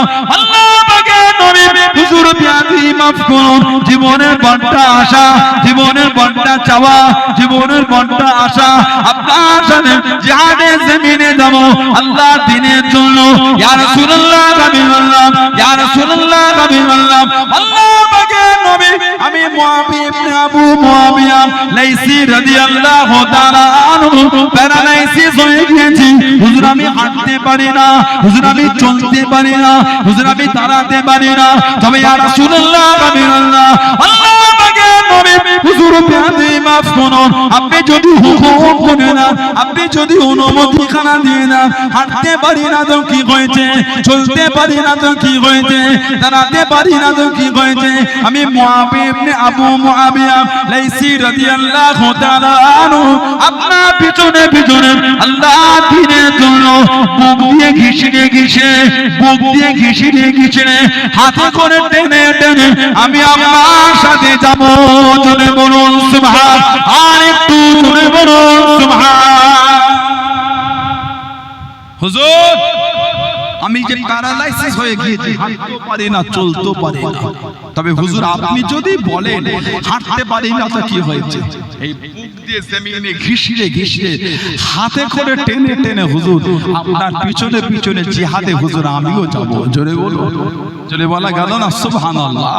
এটা হলো সাহাবাদের মানা, এটা হলো সাহাবাদের মুহাব্বত। ওজন্য তো দরজা আলা, ওজন্যই তো আল্লাহ ভালোবেসে ওনাদের ইমানের প্রশংসা করে বলে দিলেন আমিনু কামা আমানান নাস। আমিনু তোমরা ঈমান আনো, কেমন ঈমান আল্লাহ? কামা যেমন আমানান নাস, এই নাসের ব্যাখ্যাই হচ্ছে সাহাবা। যেমন ঈমান আমার হাবিবের সাহাবারা এনেছেন, ওই ঈমান তোমরা আনো। সাহাবাদের ঈমানের প্রশংসা আমার আল্লাহ কোরআনে করেছেন। জোরে বলো, মনটাকে ভালো করে কে মানে না মানে বলতে পারবো না, আমি মানি। এই ঈমান তৈরি করে মানবে, মানার মতন মানে, কে মানলো কি না মানলো কি আমি মানি। মানবেন তো মানার মতন মানে, দাবি করলে হয় না মানে। শুক্রবারে মসজিদে গেলে জায়গা হয় না, ধূপগেরিয়া গ্রামের কি খবর বলে, যেভাবে আবার এসি লাগিয়েছে, একটু দেরি হলে ছাদে এসি আছে নাকি ছাদে, তাহলে তো অসুবিধা নাই। কিছু কিছু মসজিদে ছাদে এসে দেরি হয়ে গেল, এই গরমে ছাদে নামাজ পড়া মুশকিল। শুক্রবার মসজিদে জায়গা হয় না, ওটা হলো দাবি। ফজরের নামাজ, যোহরের নামাজ, আসরের নামাজ, মাগরিবের নামাজ, এশার নামাজে পেলে ওটা হলো মানা। যারা দাবি করে মানি, সব ভিড় আপনি শুক্রবারে পাবেন, মানার লোকটা ফজরে পাবেন। পরিকৃত মানার লোকটা ফজরে পাবেন। কে পরিকৃত মানে? আস্তাগফিরুল্লাহ। তবে আমি এটা বলছি না যে ফজরের নামাজে মসজিদে না এসে ঘরে পড়লে ওটা মানা না, ভুল ব্যাখ্যা করবেন না। শুক্রবারে যে ভিড়টা হয়, ওই ভিড় কিন্তু জোহর, আসর, মাগরিব, এশা, ফজরে আর হয় না। কেন হলো না? তাহলে মানলাম কি? দাবি তো সবাই করে মানে, দাবি সবাই করে মানে না, না দাবি করাটার নাম মানা না, পরিকৃত অন্তর দিয়ে মানাটার নাম হচ্ছে মানা। মানবে, মানার মতন মানে। সমাজগুলো আমাদের দিনের দিন কিরকম যেন একটা হয়ে যাচ্ছে, মদের আড্ডা, তাসের আড্ডা, জুয়ার আড্ডা, সাতটার আড্ডা, লটারির আড্ডা, সুদের আড্ডা, গানের আড্ডা, একটা যেন কি বিচ্ছিরি নোংরা একটা অবস্থা। সমাজের মাচায় প্রকাশ্য এখন ছেলেগুলো মদ পান করে, এর থেকে দুঃখের কথা আর কি শুনবে না? বলেন কথা ঠিক বলছি না ভুল বলছি? মানা মানে জিনিসটা না, বাপকে মানে না, চাচাকে কি মানবে? বাপকে মানে ও চাচাকে কি মানবে? মুরব্বী বাপগুলি বসে আছেন এখানে, চুলদারি সাদা।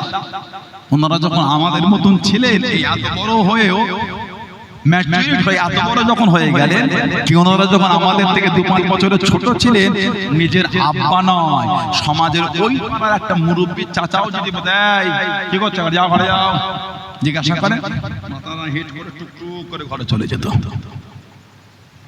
আমরা আমাদের বয়সে যে সমস্ত ভাইগুলি আছে, আমরা যখন ছোট ছিলাম, 10 বছর, 11 বছর, 12 বছরের ছিলাম, 15 বছরের ছিলাম, পাড়ার একটা অন্য বাড়ির মুরব্বী, দূরের ওই পাড়ার একটা মুরব্বী যদি বলতো, এই এত রাত হয়ে বাজারে কেন, যাও ঘরে যাও, কথা বলে না। আর এখন নিজের বাপ বললেই শুনে না, তুমি কি বোঝো? নাউজুবিল্লাহ বলে। দেখছেন না অর্থে বরকত নাই, দেখছেন না ব্যবসায় বরকত নাই, হবে কি করে? বাবার সাথে বেয়াদবি করলে অর্থে বরকত হয়? খেটে খেটে পাগল হয়ে যাবেন, বরকত হবে না। খেটে খেটে পাগল হয়ে যাবেন, এত বেচা কেন, মালে বরকত নাই কেন? বাবার সাথে বেয়াদবি কেন? নম্রতা নাই, ভদ্রতা নাই কেন? আদব নাই, ইবাদত নাই। মুরব্বী বাপগুলোকে জিজ্ঞাসা করে, ওনারা ব্যবসা করেছে, দোকান চালিয়েছেন, দোকান এখন অনেকে কম ধরার চান না। যখন দোকানে খদ্দের থাকতো না, বসে বসে সুবহানাল্লাহ সুবহানাল্লাহ সুবহানাল্লাহ, আল্লাহু আকবার আল্লাহু আকবার আল্লাহু আকবার, লা ইলাহা ইল্লাল্লাহ লা ইলাহা ইল্লাল্লাহ লা ইলাহা ইল্লাল্লাহ, মাঝে মাঝে মুহাম্মাদুর রাসূলুল্লাহ সাল্লাল্লাহু আলাইহি ওয়াসাল্লাম, আল্লাহুম্মা সাল্লি আলা সাইয়্যিদিনা মাওলানা মুহাম্মদ ওয়া আলা আলি সাইয়্যিদিনা মাওলানা মুহাম্মদ, দরুদ শরীফ, কলেমা শরীফ, তাসবিহ, জিকির আজকার করতেন। আর এখন আমাদের ভাইদের দোকানে, ব্যবসাতে, কাজে খদ্দের না থাকলে মোবাইলটা বার করে একটু গান বার করে দেখে। বলেন ওই ব্যবসাটায় বরকতের আশা করলেন কি করে? বেচাকেনা হবে, বরকত পাবেন না। বেচাকেনা হবে, বরকত পাবেন না। দাবি করাটার নাম মানা না, অন্তর দিয়ে মানে ওটার নাম হচ্ছে মানা। কে না মানে আমি বুঝি না, আমি মানি। ঈমান তৈরি করে। সমাজে এত একটা জঘন্য পরিস্থিতি হয়ে গেছে, ছেলেগুলো কাউকে কেয়ারই করছে না। মসজিদে যাচ্ছে ছেলেগুলি, টুপিটা হাতে, চুলটা উল্টাতে উল্টাতে, যত স্টাইল যেন নামাজের সময় হয় হয়, একবার এদিক করে, একবার ওদিক করে, এদিক ওদিক করে, ওই মসজিদের গেটে গিয়ে সেখানে দুবার উল্টেলে তারপর টুপিটা পরে এবার মসজিদে ঢুকেছে। কথাটা ঠিক বলছে না ভুল বলছে? এগুলি ভালো না। বিনয়ী, নম্রতা, ভদ্রতা কোথায় চলে গেল?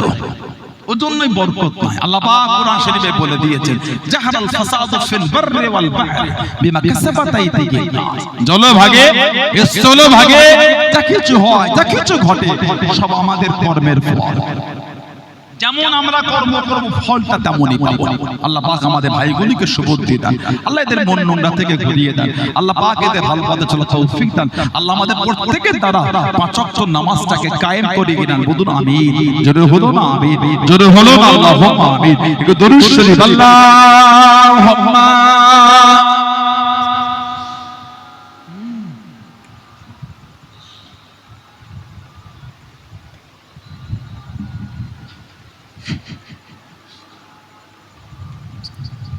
আল্লাহুম্মা সাল্লি আলা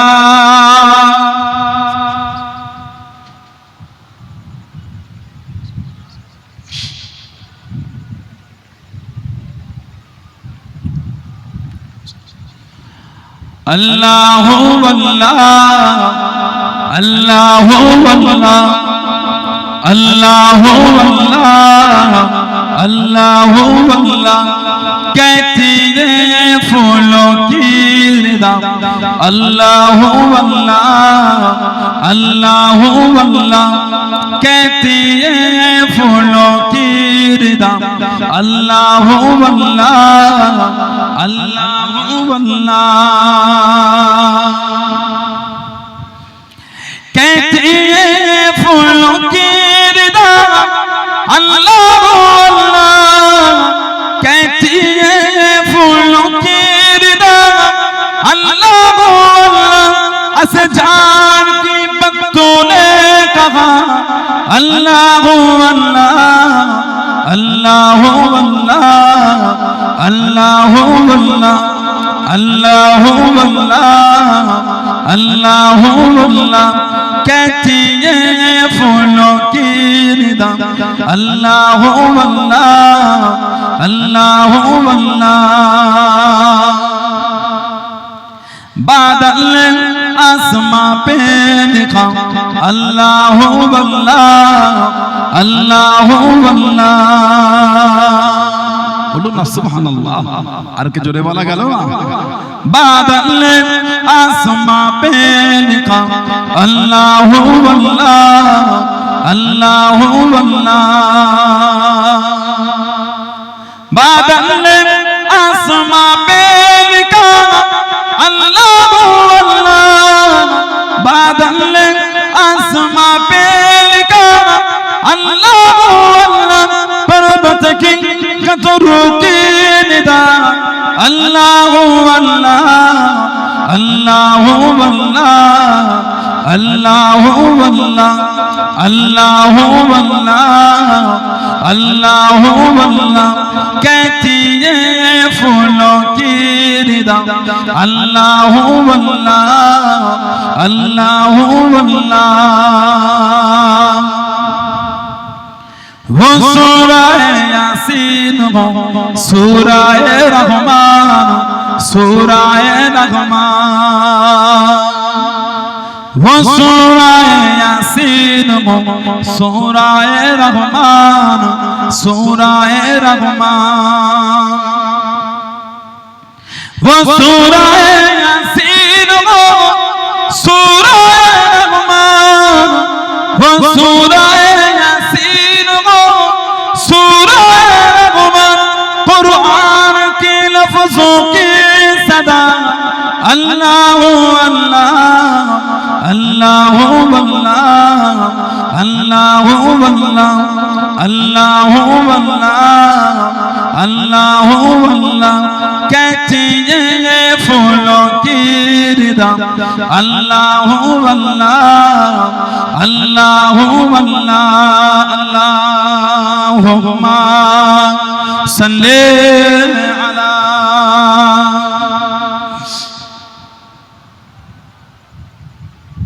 वाला आले सैयदना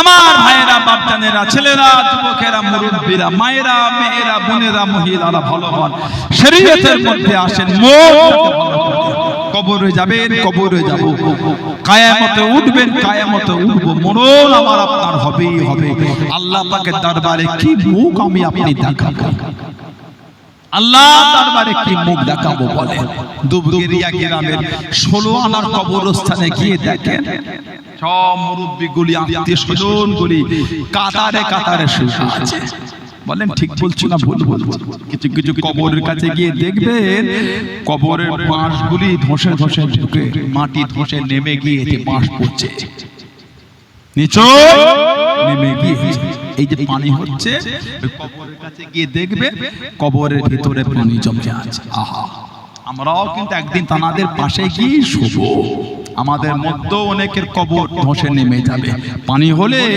আমাদের কবরের মধ্যেও পানি ঢুকবে ভয় হয় না ভয় এলো না ভয় আল্লাহকে ভয় করে আপনাদের এলাকায় আসতেন খুব ভালোবাসা ছিল আপনাদের সাথে আমাদের পীর ও মুর্শিদ মুর্শিদুনা হযরতে জনাব পীর আলহাজ কালিমুল্লাহ সিদ্দিকী হুজুর চাঁদান রাহমাতুল্লাহ আলাইহি নওরুল আলা মারকাব আল্লাহ হুজুর কেবলার কবরটাকে আল্লাহ নূর করে দেয় বলুন আমিন জোরে বলুন আল্লাহুম্মা আমিন আগামী শনিবার রাতে হুজুরের দোয়ার মাহফিল মাগরিবের পরে হালকা জিকির তারপরে দোয়া হয় বেশি রাত তো হয় না আপনাদের পাশে মাধবপুর খানকা শরীফ করলে বড় চাঁদান হুজুর কোথায় তানাকে আমরা পাবো না আমাদের মধ্যে তিনি আখিরাতের পথের পথিক হয়ে গেছেন তিনি আখিরাতের পথের পথিক মাধবপুর খানকা শরীফে হুজুরের গাড়িটা দাঁড়িয়ে থাকলে দুবগেরিয়াটা থমথম করত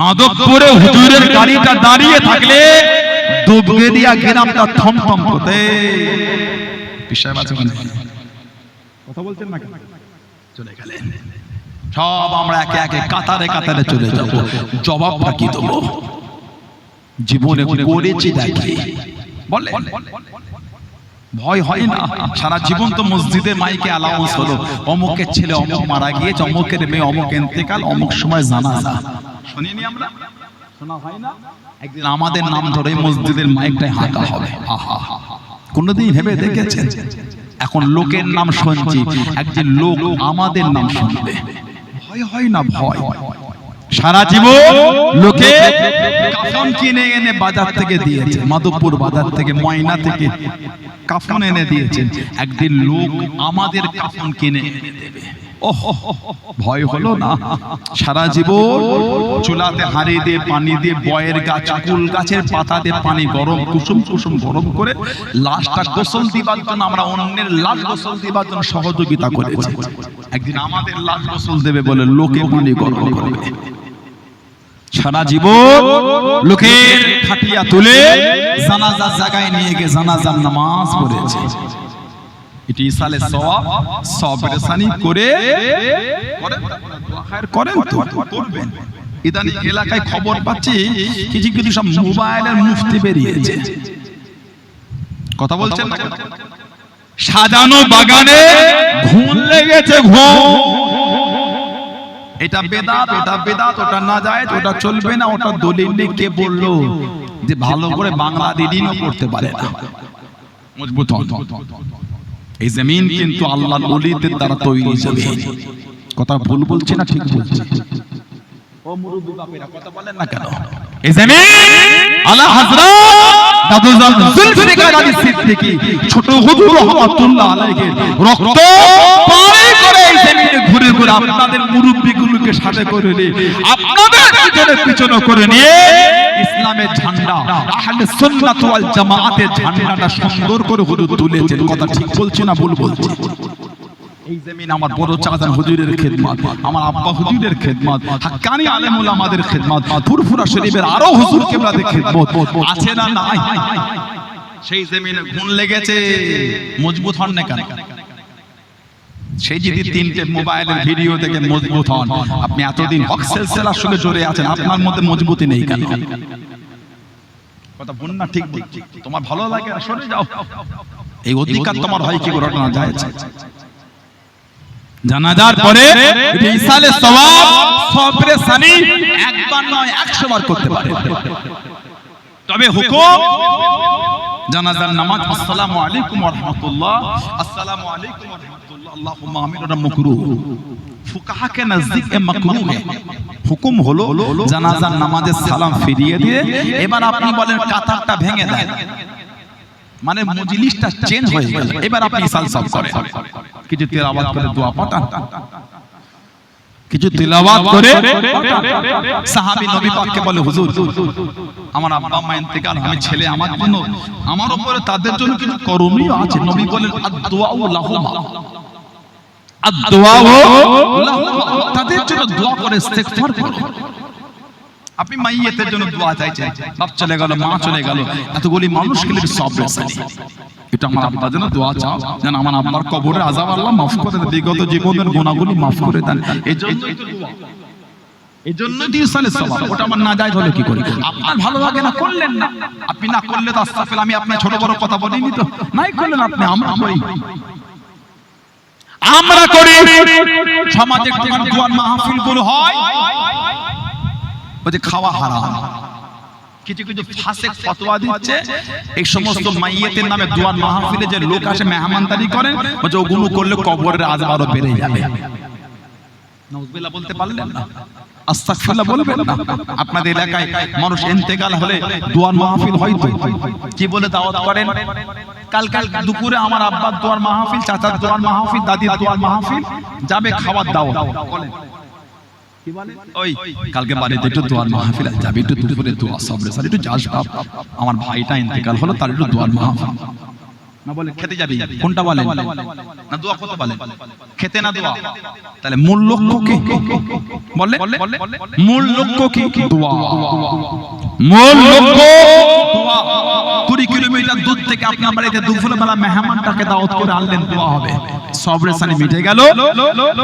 ওই দূরের লোকগুলো, গ্রামের লোক, ওই দুপুরে সব এলো, মুরব্বি বাপগুলো শুধু মুখে যাবে, সেই উদ্দেশ্যে সেটা খাওয়া দাওয়ার ব্যবস্থা হয়। খাওয়া দাওয়াটা মূল লক্ষ্য নয়, মূল লক্ষ্য হলো দোয়া। কিন্তু বুঝতে পারছেন না? পারছেন না? মূল চিন্তা কি? দোয়া। মূল লক্ষ্য খাওয়া না। তবে এই 4 দিন 7 দিন 21 দিন 22 দিন 42 দিন 43 দিন 45 যাই বলে ওগুলো আমাদের তৈরি দিন বলে কোনো কথা নেই। 4 দিন 3 দিনে করেন, 7 দিন 5 দিনে করেন, যেদিন ইচ্ছা করেন। এই 7 দিন 4 দিন 21 দিন 41 দিন এগুলো একটা বলে একটা রেওয়াজ হয়ে গেছে। ওই দিনেই করতে হবে এরকম কোনো মানে নাই, যেদিন ইচ্ছা করতে পারেন। মূল হলো মাইয়েতের জন্য দোয়া, সবরে সানি করা, এটা হলো মূল ব্যাপার। কথা বুঝছেন না? বুঝেন? এগুলো ঝগড়া নয়। আপনার ভালো লাগে না করলেন না, ভালো লাগে না করলেন না, নাজায়েজ বলছেন। লাশটা নিয়ে জানাজার পরে ইসাল সবে পরে খাটিয়া তুলে পাগলে পাগলে সারা জীবন লোকের লাশ হয়ে খাটিয়া নিয়ে কবরস্থানে নিয়ে গেছে। বিসমিল্লাহ ফি সাবিলিল্লাহ ওয়া আলা মিল্লাতি রাসূলিল্লাহ বলে লাশ কবরে নামিয়েছেন। একদিন লোকে আমাদের লাশ কবরে নামাবে। আহা, লোকে আমাদের লাশ নামাবে। আপনারা কবরে মাটি দেন? কথা বলেন। সানাউল্লাহ সিদ্দিকী আশাটা কি আপনার একটু কষ্ট হয়ে গেল? এই দুবগেরিয়া এলাকার ছেলেরা, এই হুজুরটা আপনাদের এলাকায় আসাতে কি রাগ হয়ে গেল? তাহলে কবরে মাটি দেন না, কমুটো করে দেন। বলে কমুটো 3 মুঠো কি বলে দেন? মিনহা খালাকনাকুম ওয়া ফিহা নুঈদুকুম ওয়া মিনহা নুখরিজুকুম তারাতান উখরা। এটা হলো কোরআন শরীফ সূরা তাহা 55 নম্বর আয়াত। কোরআন শরীফ সূরা তাহা 55 নম্বর আয়াত। ইদানিং আমাদের সমাজে কিন্তু ফেসবুকের মুফতি যুবক ছেলে সমাজে ফিতনা লাগিয়ে বলে গেল এগুলো বলার কোনো দলিল না, এগুলো বলে নাকি মাটি দিলে কবরে আযাব হবে। কোরআন শরীফ বলে কবরে মাটি দিলে আযাব হয়? কথা বলতে না কি দেখেছেন? আপনার ভালো লাগে না বললেন না, আপনি বিসমিল্লাহ বলে দেন। যদি আপনার মনে হয় আমি বলবো না বিসমিল্লাহ, তাই বলে দেন। ঝগড়া লাগাচ্ছেন কেন? উম্মতকে ভাগ করছেন কেন? আমি তো বলি না আপনাকে, আপনি না বললে বেঈমান বলে না, আস্তাগফিরুল্লাহ, এটা আমার শব্দ চয়ন হতে পারে না। তাহলে আমার আর তার মধ্যে পার্থক্যটা কি? তুমি ফুরফুরার হুজুরকে গাল দিয়েছো, কি আশা করছেন আপনি ফুরফুরা হুজুর গাল দেবে? আপনি ফুরফুরার হুজুরকে গাল দিয়েছে, ওটা আপনার রুচি, ওটা আপনার চরিত্র, ওটা আপনার ব্যবহার, ওটা আপনার শিক্ষা। ফুরফুরা শরীফের হুজুরের ছেলের কাছে এই আশাটা করো না যে আপনাকেও গাল দেবে। না না না, আমার শিক্ষা তো ওটা না, আমার শিক্ষাতে ভালোবাসা দেওয়া, যেটা আমার রাসূলের আদর্শ, যেই আদর্শ আমার মুজাদ্দিদ জামানের মধ্যে ছিল। জোরে বলো, আরেকটু জোরে বলা গেল না? আপনি গাল দিয়েছেন, আপনার রুচি, আপনার শিক্ষা। তবে বুখারী শরীফ আর মুসলিম শরীফের একটা হাদিস আছে মুত্তাফাকুন আলাইহি, আল্লাহ রাসূল বলেছেন সিবাবুল মুসলিমি ফুসুকুন, মুসলমানকে গাল দেওয়াটা হতে ফাসিক। বাকিটা আপনি জানেন, বাকিটা আপনি জানেন। আমার নামে মিথ্যা দুর্নাম করলে ওই কাজের কাজে আমি হব না। গোটা পৃথিবী যদি আমাকে ভালোবাসে, নাউযুবিল্লাহ, আল্লাহ যদি নারাজ হয়ে যায়, কিচ্ছু দাম নাই। আর গোটা পৃথিবী যদি ইনকার করে, ঘৃণা করে, আল্লাহ পাক যদি খুশি থাকেন, ওটা কিন্তু অনেক বড় জিনিস। কথা ঠিক না ভুল বলছি? ফুরফুরা হুজুরের মিথ্যা বদনাম করে কোনো লাভ হবে না। ফুরফুরা হুজুরের ইজ্জত আল্লাহ দিয়েছে। জোরে বলে, আরেকটু জোরে বলা গেল না? আরেকটু জোরে বলা যাবে না? মহব্বতটা ঠিক রাখবে, ভালোবাসা ঠিক রাখবে। কমুটো মাটি 3 মুঠো। যদি সূরা তাহার 55 নম্বর আয়াত করতে আপনার বিরক্ত লাগে, পড়লেন না, বিসমিল্লাহ বলে দিয়ে দেন। আমি তো একবার বলি না জায়েজ, আমি বললে আপনি বলছেন কেন না জায়েজ? কথা কিছু বুঝছেন না? বোঝেন? আমার নবী পাকে একটা মেয়ে ছিলেন, নাম হযরতে উম্মে কুলসুম রাদিয়াল্লাহু তাআলা আনহা। উম্মে কুলসুম নবী পাকের মেয়ে। নবীর মেয়ে কটা? আমাদের নবীর মেয়ে হলো 4টে। কটা? হযরতে যায়েনব, হযরতে রুকাইয়া, হযরতে উম্মে কুলসুম আর হযরতে ফাতিমা রাদিয়াল্লাহু তাআলা আনহুন্না। হযরতে যায়েনব ওনার স্বামীর নাম ছিল হযরতে আবুল আস ইবনে রবি রাদিয়াল্লাহু তাআলা। হযরতে রুকাইয়া স্বামীর নাম হযরত উসমান রাদিয়াল্লাহু তাআলা। উনি ইন্তেকাল হবার পরে নবী বিয়ে দিলেন, নাম হযরতে উম্মে কুলসুম, স্বামীর নাম হযরত উসমান রাদিয়াল্লাহু তাআলা।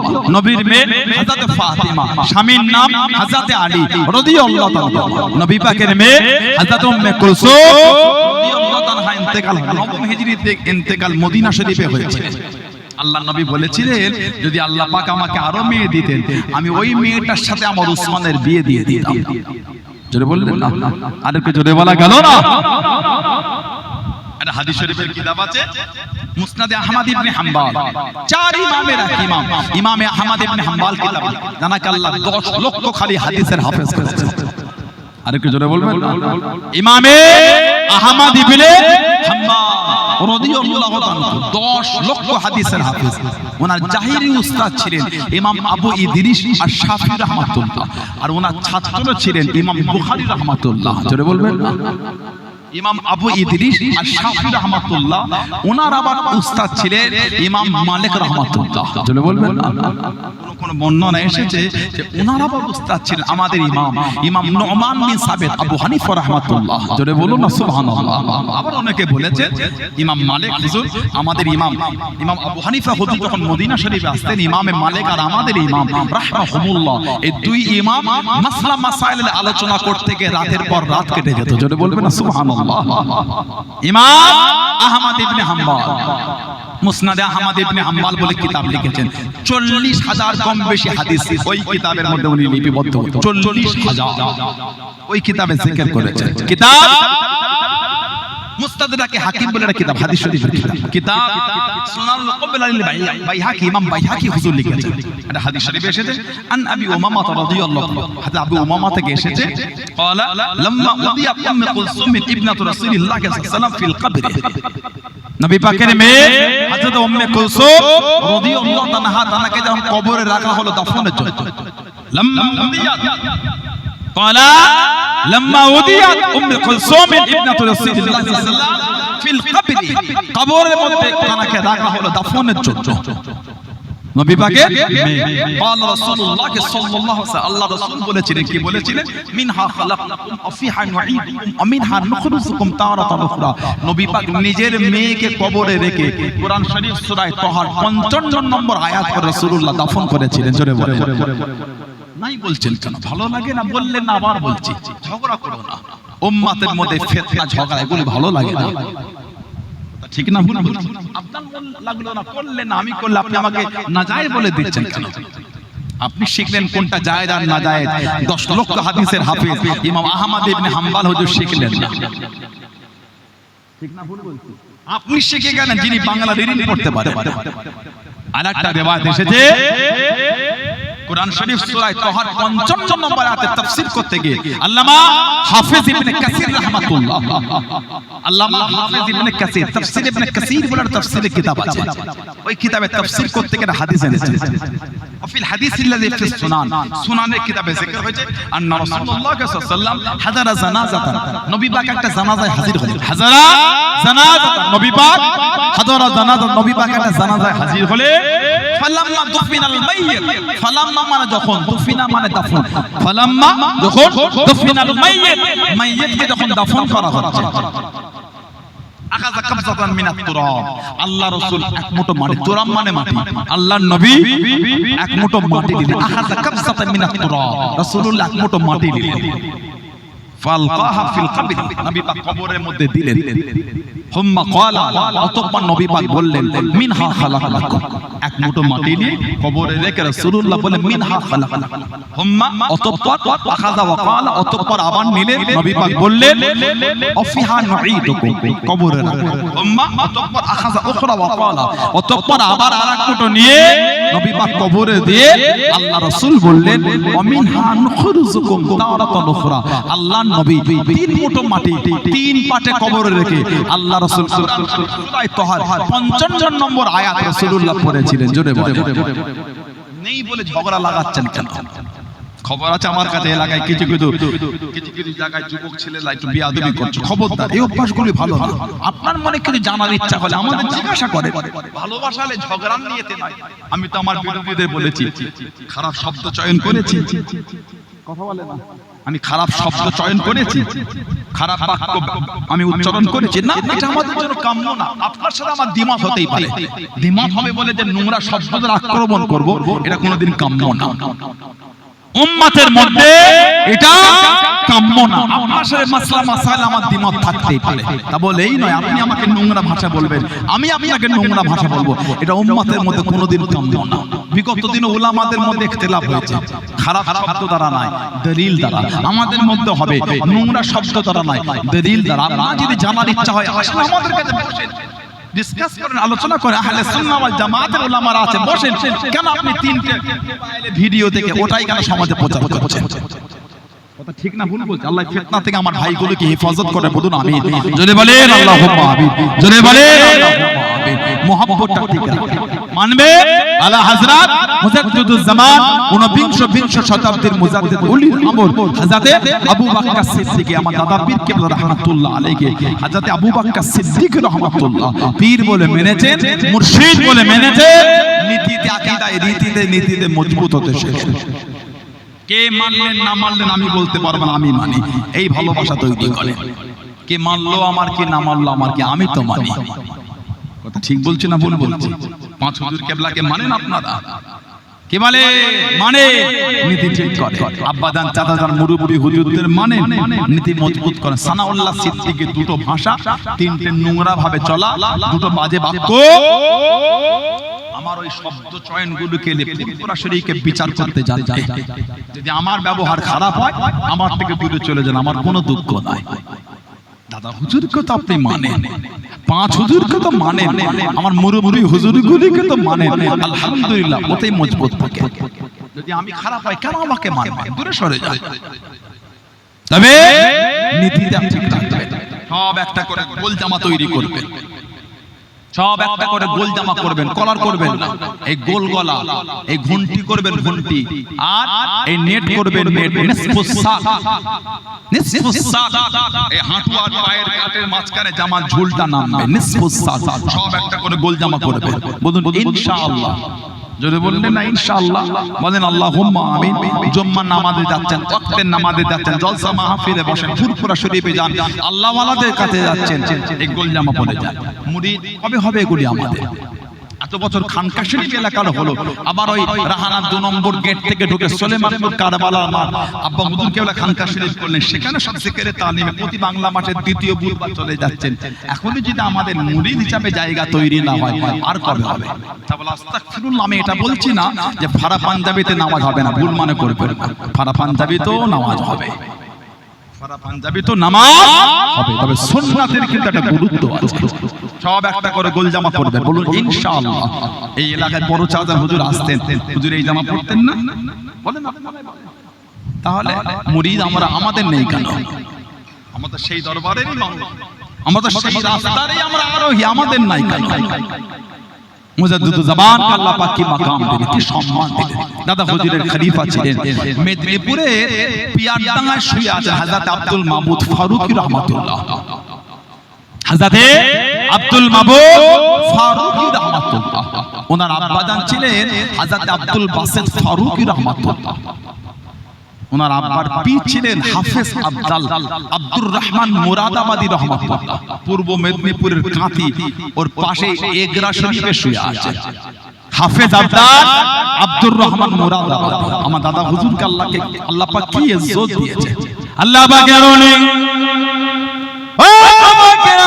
আমার মুরব্বি বাবারা, মায়েরা, বোনেরা, মহিলা, হযরত আব্দুল মাবুদ ফারুকী রাহমাতুল্লাহ আলাইহি, আল্লাহর ওলি হাফেজ আব্দুর রহমান মুরাদাবাদী রাহমাতুল্লাহ আলাইহি 18 বছর সেবা করলেন, 18 বছর খিদমত করলেন। ওনার আব্বাজানের পীর ছিলেন, ওনার আব্বাজানের শায়েখ ছিলেন।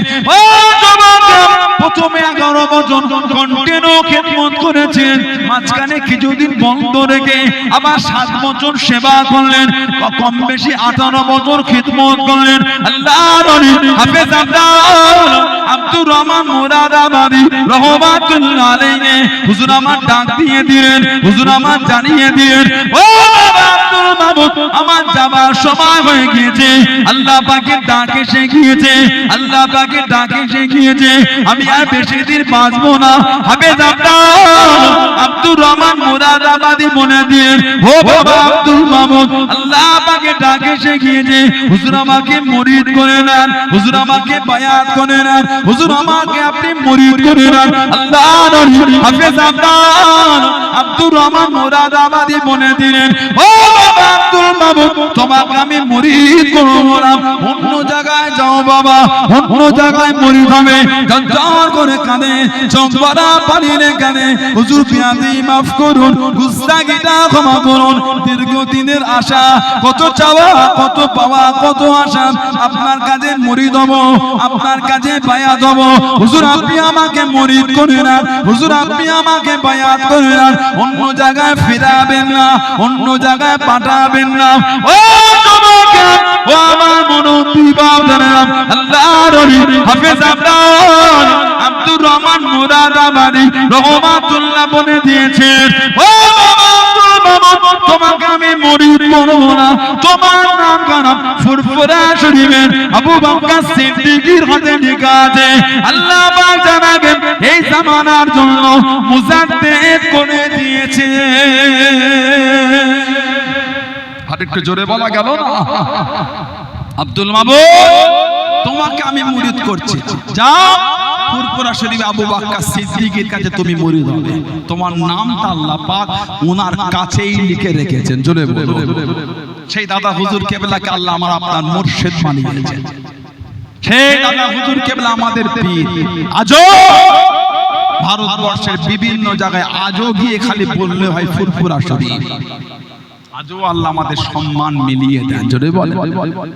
আমি গত বুধবারে, মঙ্গলবার তো, আজ মঙ্গলবার, গত বুধবারে হুজুর কেবলাকে আজমি শরীফে একদিনের জন্য গিয়েছিলাম। দুবগিরিয়া 2-4টে ভাইয়ের সাথে দেখা হয়েছিল আজমি শরীফে।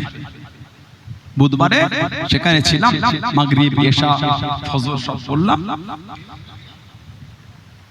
সেখানে মসজিদের ইমাম সহ আরো লোকেরা খবর পেলেন ফুরফুরা শরীফের হুজুরের আওলাদ এসেছে দেখা করার জন্য। যেন কি একটা ব্যতিব্যস্ত হয়ে গেল। সেখানকার শাহজাহান মসজিদে যে ইমাম সাহেব, সামনে বড় বড় শাহজাহান মসজিদ, ওই মসজিদের ইমাম সাহেব তানা ওই সেই ডান দিকে যে ঘরটা আছে, বরহান আমাদের ঠিক 2 মিনিট আগে, ওই ঘরে নিয়ে গিয়ে হুজুর কেবলাকে বসালেন।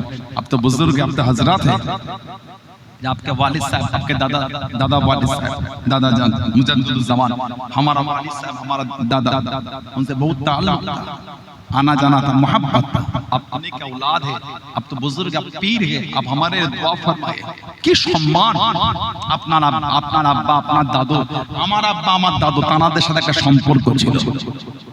উনি বলছেন, আব্বাকে বলছেন, হুজুর আপনি আমার জন্য দোয়া করেন, আপনি তো বুজুর্গের আওলাদ, আপনি তো মুজাদ্দিদের আওলাদ, আপনাকে আল্লাহ এত সম্মান দিয়েছেন। কি সম্মান! আজও আপনি আজমি শরীফে যাবে, মেন গেট থেকে ঢুকলে সব টানাটানি লাফালাফি শুরু করে দেয়। ঠিক না ভুল বলছি? फूल ले लो, चादर ले लो, चलो खाजा साहब के पास चलो, खाजा साहब से मांग लो। আমরা কার কাছে চাই? কথা বলে না, কার কাছে? আমরা আল্লাহর কাছে চাই, আল্লাহ ওয়ালাদের ওসিলা দিয়ে চাই। সুবহানাল্লাহ বলে। আমরা খাজা হুজুরের কাছে চাই। কার কাছে? আমরা আল্লাহ। আদউনি আস্তাজিব লাকুম। আল্লাহ পাক বলে আমার কাছে আমি আল্লাহকে দেব। জোরে বলুন না সুবহানাল্লাহ। খালি আপনি মুখ থেকে উচ্চারণ করেন ফুরফুরা শরীফ, সঙ্গে সঙ্গে ছেড়ে দেবেন। ভেতরে গেলে ফুরফুরা শরীফ जाओ, बाहर जाओ, बाहर जाओ, बाहर जाके जियारत करो। तुम फोन नहीं लेता, कोई चादर नहीं चाहता, जब बाहर जाओ, बाहर जाके जियारत करो।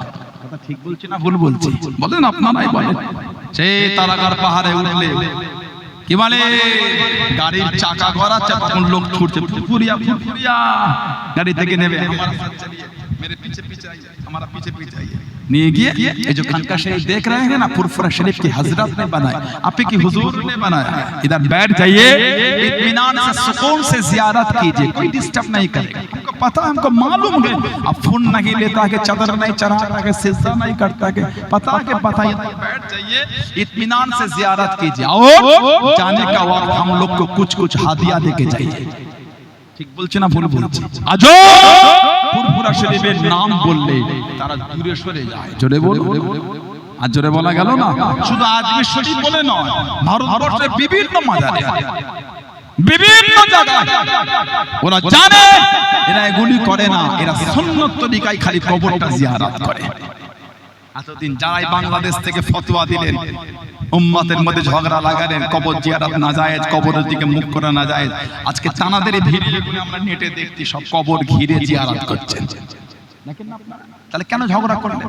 আপনারা করছেন, আস্তাগফিরুল্লাহ, আমাদের রাগ না, আমার আপনার কাছে সবিনয়ে জানাবার এটা ইচ্ছা। এতদিন কেন উম্মতের মধ্যে ঝগড়া লাগালেন? আজকে আপনি নিজেই কবরের দিকে মুখ করে জিয়ারত করছেন। ভিডিও দেখেন আপনারা, কদিন আগে সব হয়েছে দেখলাম তো। আজকে এতদিন আপনারাই বলে বলে বেড়ালে বাৎসরিক মাহফিল চলবে না, অমুক মাহফিল চলবে না, আজকে আপনারাই সব দিন নির্ধারণ করে আপনাদের বড় বড় আলেমদের মৃত্যু বার্ষিকী মাহফিল করছেন। তারা এতদিন ঝগড়া লাগালেন কেন? কথা ঠিক বলছি না ভুল বলছি? উম্মতকে কেন অশান্তিতে ফেলে দিচ্ছেন? আল্লাহ পাক এগুলো বুঝার তৌফিক দাও, বলেন না আমিন। জোরে বলেন আল্লাহু। আমার ভাইয়েরা, বাপদাদেরা, ছেলেরা, যুবকেরা, মুরব্বিরা, মুজাদ্দিদুজ্জামানকে আল্লাহ পাক কি ইজ্জত, কি সম্মান আল্লাহ হুজুর কেবলাকে দিয়েছে। দাদা পীর কেবলাকে আল্লাহ পাক কোন আলা দরজার আল্লাহ পাক মাকাম দিলেন। দাদা হুজুরের খলিফা হযরতে আব্দুল মাবুদ ফারুকী রাহমাতুল্লাহ মুজাদ্দিদুজ্জামানের সাথে চলে গেলেন বাংলাদেশে।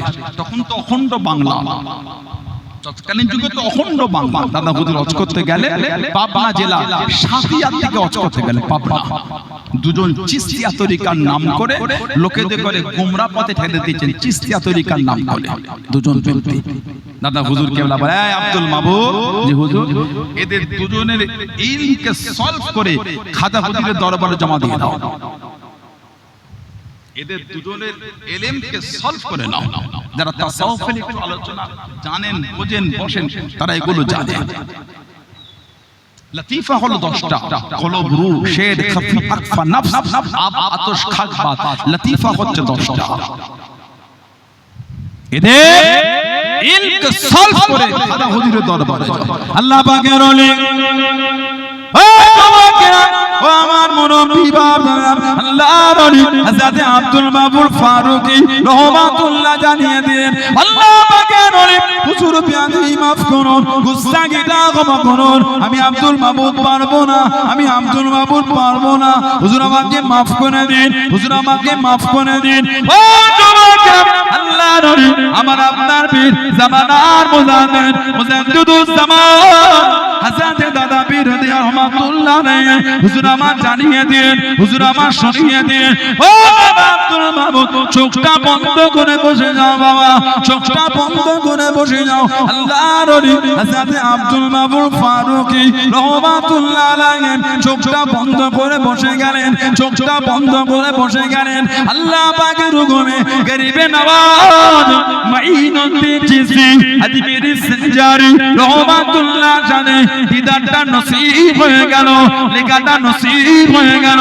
আল্লাহর ওলি হযরত আব্দুল মাবুদ ফারুকী হুজুর আমার জানিয়ে দিন, আল্লাহ পাকের ওলি গরিবে নওয়াজ হুজুর বিয়াদি মাফ করুন। ওই দুজন ব্যক্তি এলেন খানা সলভ করে আমার পীর আমাকে হুকুম করেছেন আপনার দরবারে জমা দিতে।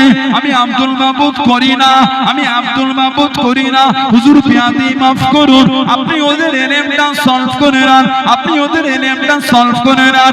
ও যুবক, ও আমার মুরব্বি বাপদারা, মায়েরা, বোনেরা, মহিলারা, আল্লাহর ওলি, আল্লাহর ওলি গরিবে নওয়াজ মাইনুদ্দিন চিশতি আজমিরি সঞ্জারি রহমাতুল্লাহ জানিয়ে দিন, ও আব্দুল মাবুদ ইলম সলভ করা লাগবে না, তোমার পীর আল্লাহ পাক এত আলা মাকাম দিয়েছে বাবা, তোমার পীরের জবান থেকে বার হয়েছে, আল্লাহ পাকের দরবারে কবুল হয়ে গিয়েছে। জোরে বলুন সুবহান, আর একটু জোরে বলুন সুবহান। তোমার পীরের জবান থেকে বার হয়েছে, আল্লাহ পাকের দরবারে কবুল, ওদের ইলম এমনি সলভ হয়ে গিয়েছে। জোরে বলুন সেই দাদা হুজুর, সেই মুজাদ্দিদুজ জামান মানবে, নীতিটা ঠিক করে। সানাউল্লাহ সিদ্দিকী দুটো খারাপ ব্যবহার ভাষার জন্য ফুরফুরা শরীফকে ছোট বড় কথা বলে। যদি হুজুরটার দ্বারা ভুল হয়, হুজুরটার থেকে দূরে চলে যান। আমার জন্য দাদা হুজুরের কি ভুল হয়ে গেল? কথাটা ঠিক বললাম না ভুল বললাম? আমার জন্য পাঁচ হুজুরের কি ভুল হয়ে গেল? আস্তাগফিরুল্লাহ। মুরিদের জায়গায় মজবুত। আল্লাহ আমাদের কবুল করে, আল্লাহ আমাদের সকলকে দান, আল্লাহ পাক আমাদের সকলকে সমস্ত ফিতনা থেকে দূরে রাখেন, আল্লাহ আমাদের সকলকে শুনে বলে বেশি বেশি আমলের তৌফিক দান করে। বলুন আমিন, জোরে বলুন আমিন, জোরে বলেন আল্লাহুম্মা। আমার ভাইরা, ছেলেরা, যুবকেরা, মুরব্বিরা, মায়েরা, মেয়েরা, বোনেরা, মহিলা, মুখতাসার করলাম। আল্লাহ পাক তৌফিক, আল্লাহ পাক আবার কোনোদিন কবুল করে দেখা হবে। আমার ছোট ভাই এখন আপনাদের কাছে আসবেন, আলোচনা করবেন, মহামহৎ ভালোবাসাটা ঠিক আছে। ছেলেরা নামাজ পড়বেন, যুবকেরা নামাজ পড়বে, মায়েরা, আমার বোনেরা নামাজ পড়বেন, নামাজ পড়বেন, নামাজ পড়বেন, খবরদার নামাজ ছাড়বেন। আল্লাহ রাসূল বলেছেন as-salatu imaduddin, as-salatu imaduddin, নামাজটা হচ্ছে দ্বীনের খুঁটি। জোরে বলুন না, জোরে বলবেন না সুবহানাল্লাহ। নামাজ হলো দ্বীনের খুঁটি।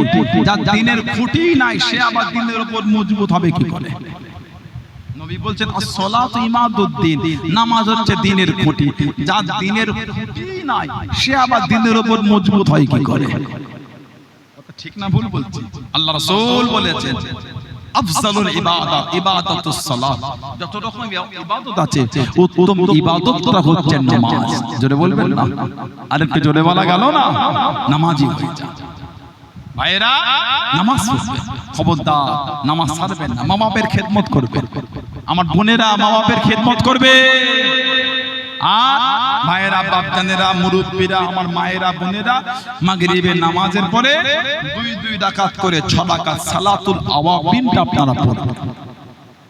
সালাতুল আওয়াবিন 2 রাকাত করে 6 রাকাত। আল্লাহ রাসূল বলেছেন যে ব্যক্তি সালাতুল আওয়াবিনের নামাজ পড়বে তার জীবনের গুনাহটা যদি সমুদ্রের ফেনা পরিমাণ হয়ে যায়, আল্লাহ দয়াময় দয়া করে সালাতুল আওয়াবিনের নামাজের খাতির আল্লাহ সমুদ্রের ফেনা পরিমাণ গুনাহকে আল্লাহ maaf করে দেবেন। জোরে বলেন, আরেকটু জোরে বলা গেল না। মাগরিব বাদ 100 বার করে কলেমা শরীফে জিকির করবেন। মাগরিব বাদ 100 বার করে কালিমা শরীফে জিকির করবেন। আর ইশা বাদ ফজর বাদ 100 বার করে দরুদ শরীফ, যেই দরুদ শরীফ জানেন ওই দরুদ শরীফই পড়বেন। ইশা বাদ ফজর বাদ 100 বার করে দরুদ শরীফ পড়বেন। আল্লাহ পাক দয়াময় দয়া করে নবী পাকের জিয়ারতটা নসিব করে দেবেন। জোরে বললেন না, আর কি জোরে বলা গেল না। আল্লাহ প্রত্যেকে নসিবে কবুল করে বলেন আমিন। জোরে বলেন আল্লাহুম্মা। দরুদ শরীফের আমলটা করবেন। আশিকদের একটাই আমল নবীর ভালোবাসায় দরুদ। দরুদ শরীফ এমন একটা আমল আল্লাহ পাক এই দরুদ শরীফের আমল নবী পাকের নিকটে উম্মতিকে বানিয়ে দেবেন। জোরে বলো, আরেকটু জোরে বলা গেল না সুবহানাল্লাহ।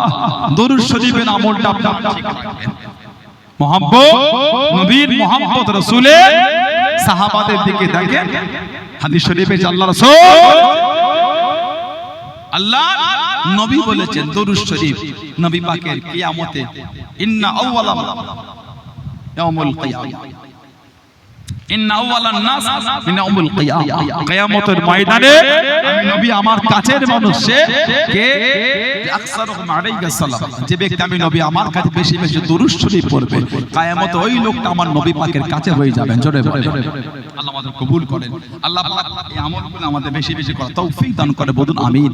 জোরে বলেন আল্লাহুম্মা আমিন। আপনার পীরের আওলাদ আসছে, আপনার পীরের আওলাদ এর সম্মান করবেন না?